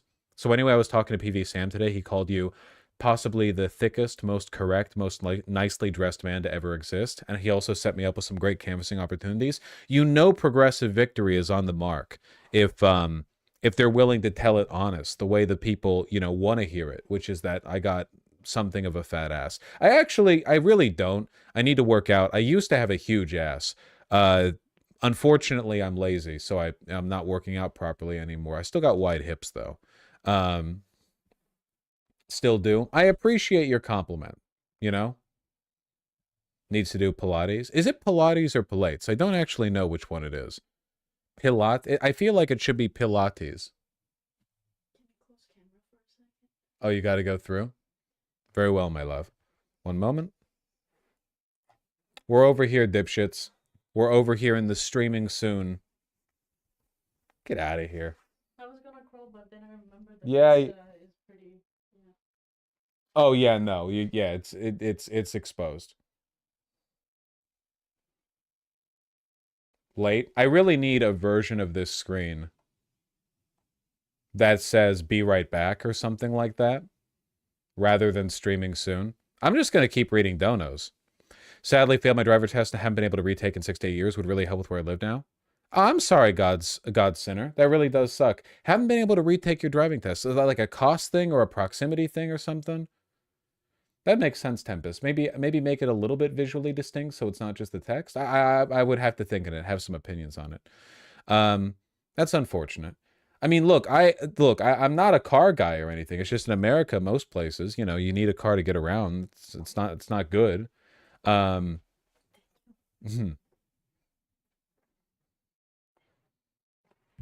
to carry stuff around. Still alive, thanks to $5. How do you feel about WALZ's response on the Israel conflict? Honestly, I think that was a fucked up question to open. Hey, like literally, like moment one, question one, WALZ, you're in the hot seat, okay? I know you're a small bean who has anxiety and you're not used to debates.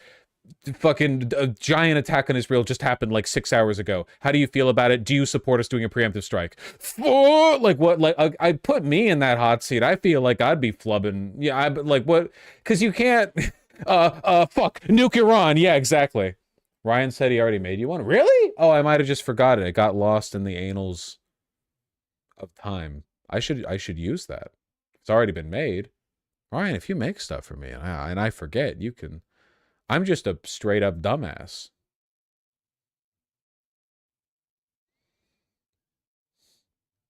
Anyway, in the panicked moment, I would probably say like nuke Iran. Yes, I do support America's right to preemptively strike, you know, the Islamic Republic. We just assume you hate it. Why would you ever assume that about me or anything? Shut up. God Sinner, thank you for the $2. Thank you. And don't worry, I knew. SC and the Random Rabbit, the $2 both. Vance is Oz in Oz versus Fetterman debate. In some respects, they're both pretty ghoulish. It's been a while since the Fetterman debate. I'd have to rewatch it to think, like to do the comparison, I guess. Keith Shira, thank you for the $10 and $2. General Security Vosh, I typed in intellectual response to tonight's debate and it wouldn't let me post it. The response was for more money and it got blocked. I have no idea why. Sometimes YouTube has kind of like arcane rules when it comes to what they can or can't. Like I'm not entirely sure, to be honest with you. Bernardo Sunya, thank you for the $5. You tell us to go out and make friends, but I ask you this, how many school shooters have you become friends with? To my knowledge, 0. I do hope it stays that way, you know. Hopefully, yeah, that's not really like an avenue friendship wise I'm looking to explore it and expand, but you know. Suicide Mac Inru? Suicide McEnroe? I hope that was like something close. I think this is like a Gaelic. I don't think it's Welsh. I think this is like, look, okay, you've worn a kilt sometime in your life. I tried my best. Thank you for the 10 bucks. When I started watching you as a fairly standard lib, but you've pulled me a lot further left, just wanted to let you know you converted me. Hey, I really appreciate that, genuinely. Just remember, like, you know, the introspective work is something that you or you guys do. You know, I'm happy to provide my perspective. I never expect everyone to agree with everything I say or believe. You know, that's not really realistic. I just, you know, it does make me happy to feel like I can get out to people, you know? Keith Shiraw, thank you for the 10 bucks. Not again, it's Shosi. I want everyone to take a look at that name. Shosi. Okay, I respect it. But if you think I'm gonna fucking remember how to pronounce that and like apply that as I see the name, you gotta understand. I fuck up names that are 20 times more immediately comprehensible to me than that. All right, you are at the you are at the long end of a long road that I have not even begun to walk down, and I respect it. I respect the path. I'm just saying.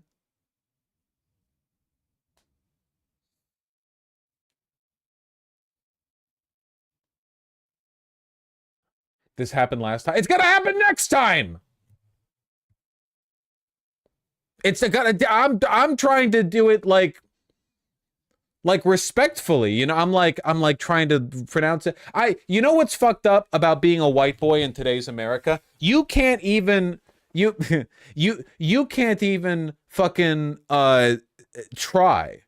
You try to do something in like the accent it sounds best in. Like to me, Bolivia or Alexandria Ocasio-Cortez both sound dorky, but then you say like Bolivia or Alexandria Ocasio-Cortez, and that to me sounds better. But then people are like, "Oh, swarthy white boy, huh? Huh? You like hot sauce, huh?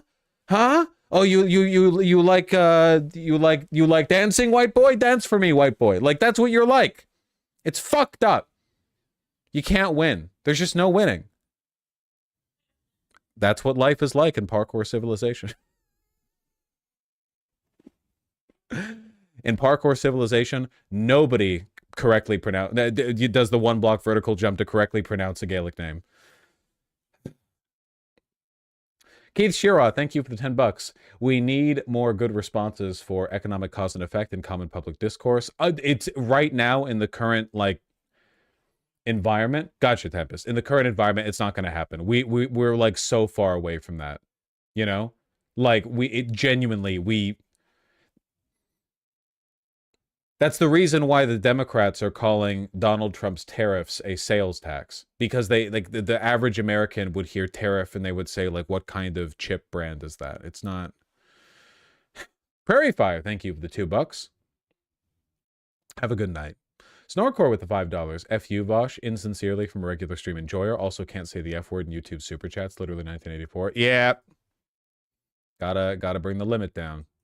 You know. Shosi, thank you for the $2 donos. And fuck off, YouTube. Don't want to use my real name. Thank you for the 20 bucks. Vosh bad. I live in Seattle, by the way. Nice. Seattle's been enjoying some great weather lately. Hope you've been liking it. Michael T, thank you for the 2 bucks. Good luck with growing facial hair like me. Right now, my facial hair looks like shit because I need to trim it, so low bar right now.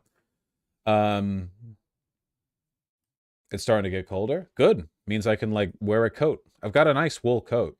Not the one that I want, but I still like it.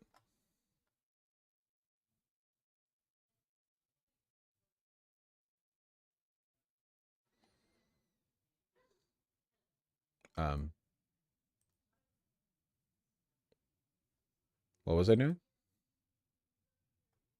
Sake, thanks the 5 tier 1 subs. I was so sad we didn't get WALZ calling Vance weird and Vance being weird to defend. Yeah, no, Vance, I think Vance's fuck-ups are in those, like, impromptu, you know, unscripted speaking moments. He would have been scripted up to the gills, as he was, like, overly so, in the debate. Imp Ballin, thanks the $5. Really appreciate that. Childish Redditor, thank you for the $5. I know you hate motorcycles, probably followed by cars, but what do you think of these? What the fuck? I don't know.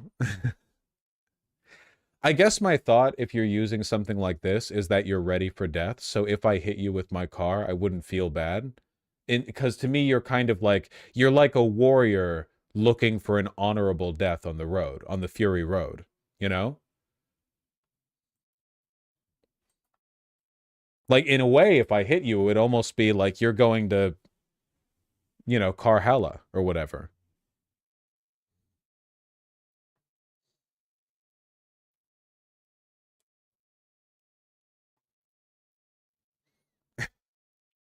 Stupid. Michael T, thanks the $2. Wait, I just read that. Wait, more donos popped up, but I don't see more donos. I think YouTube's backend hasn't updated on the... Oh, no, there it is. All right, hold it back now, folks. Hold it back. Stop giving me free money. I've got stuff I need to do tonight. I need to shave. David Mahaki, thank you for the $10. Not sure if you covered it already, but did JD seem more phony because we know he is, or debunked the weird claims because he's a smooth debater? Oh, no. JD Vance still came up... Look, JD Vance comes across as weird. There's nothing he can do about it.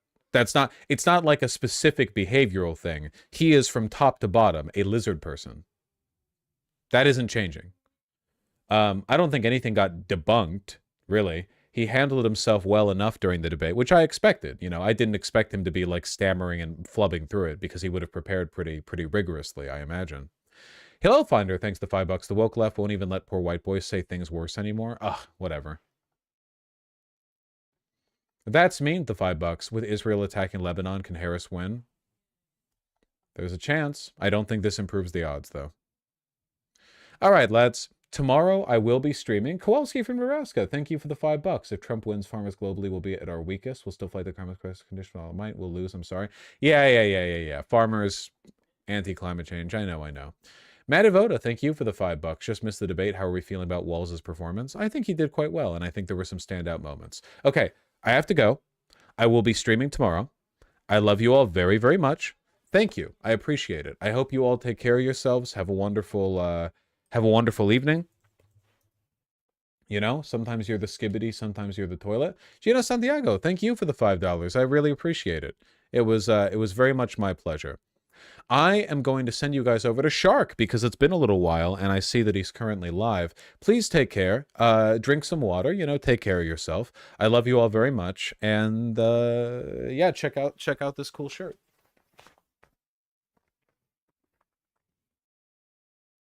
Wouldn't normally pair this with cotton shorts, you know, but comfort is king.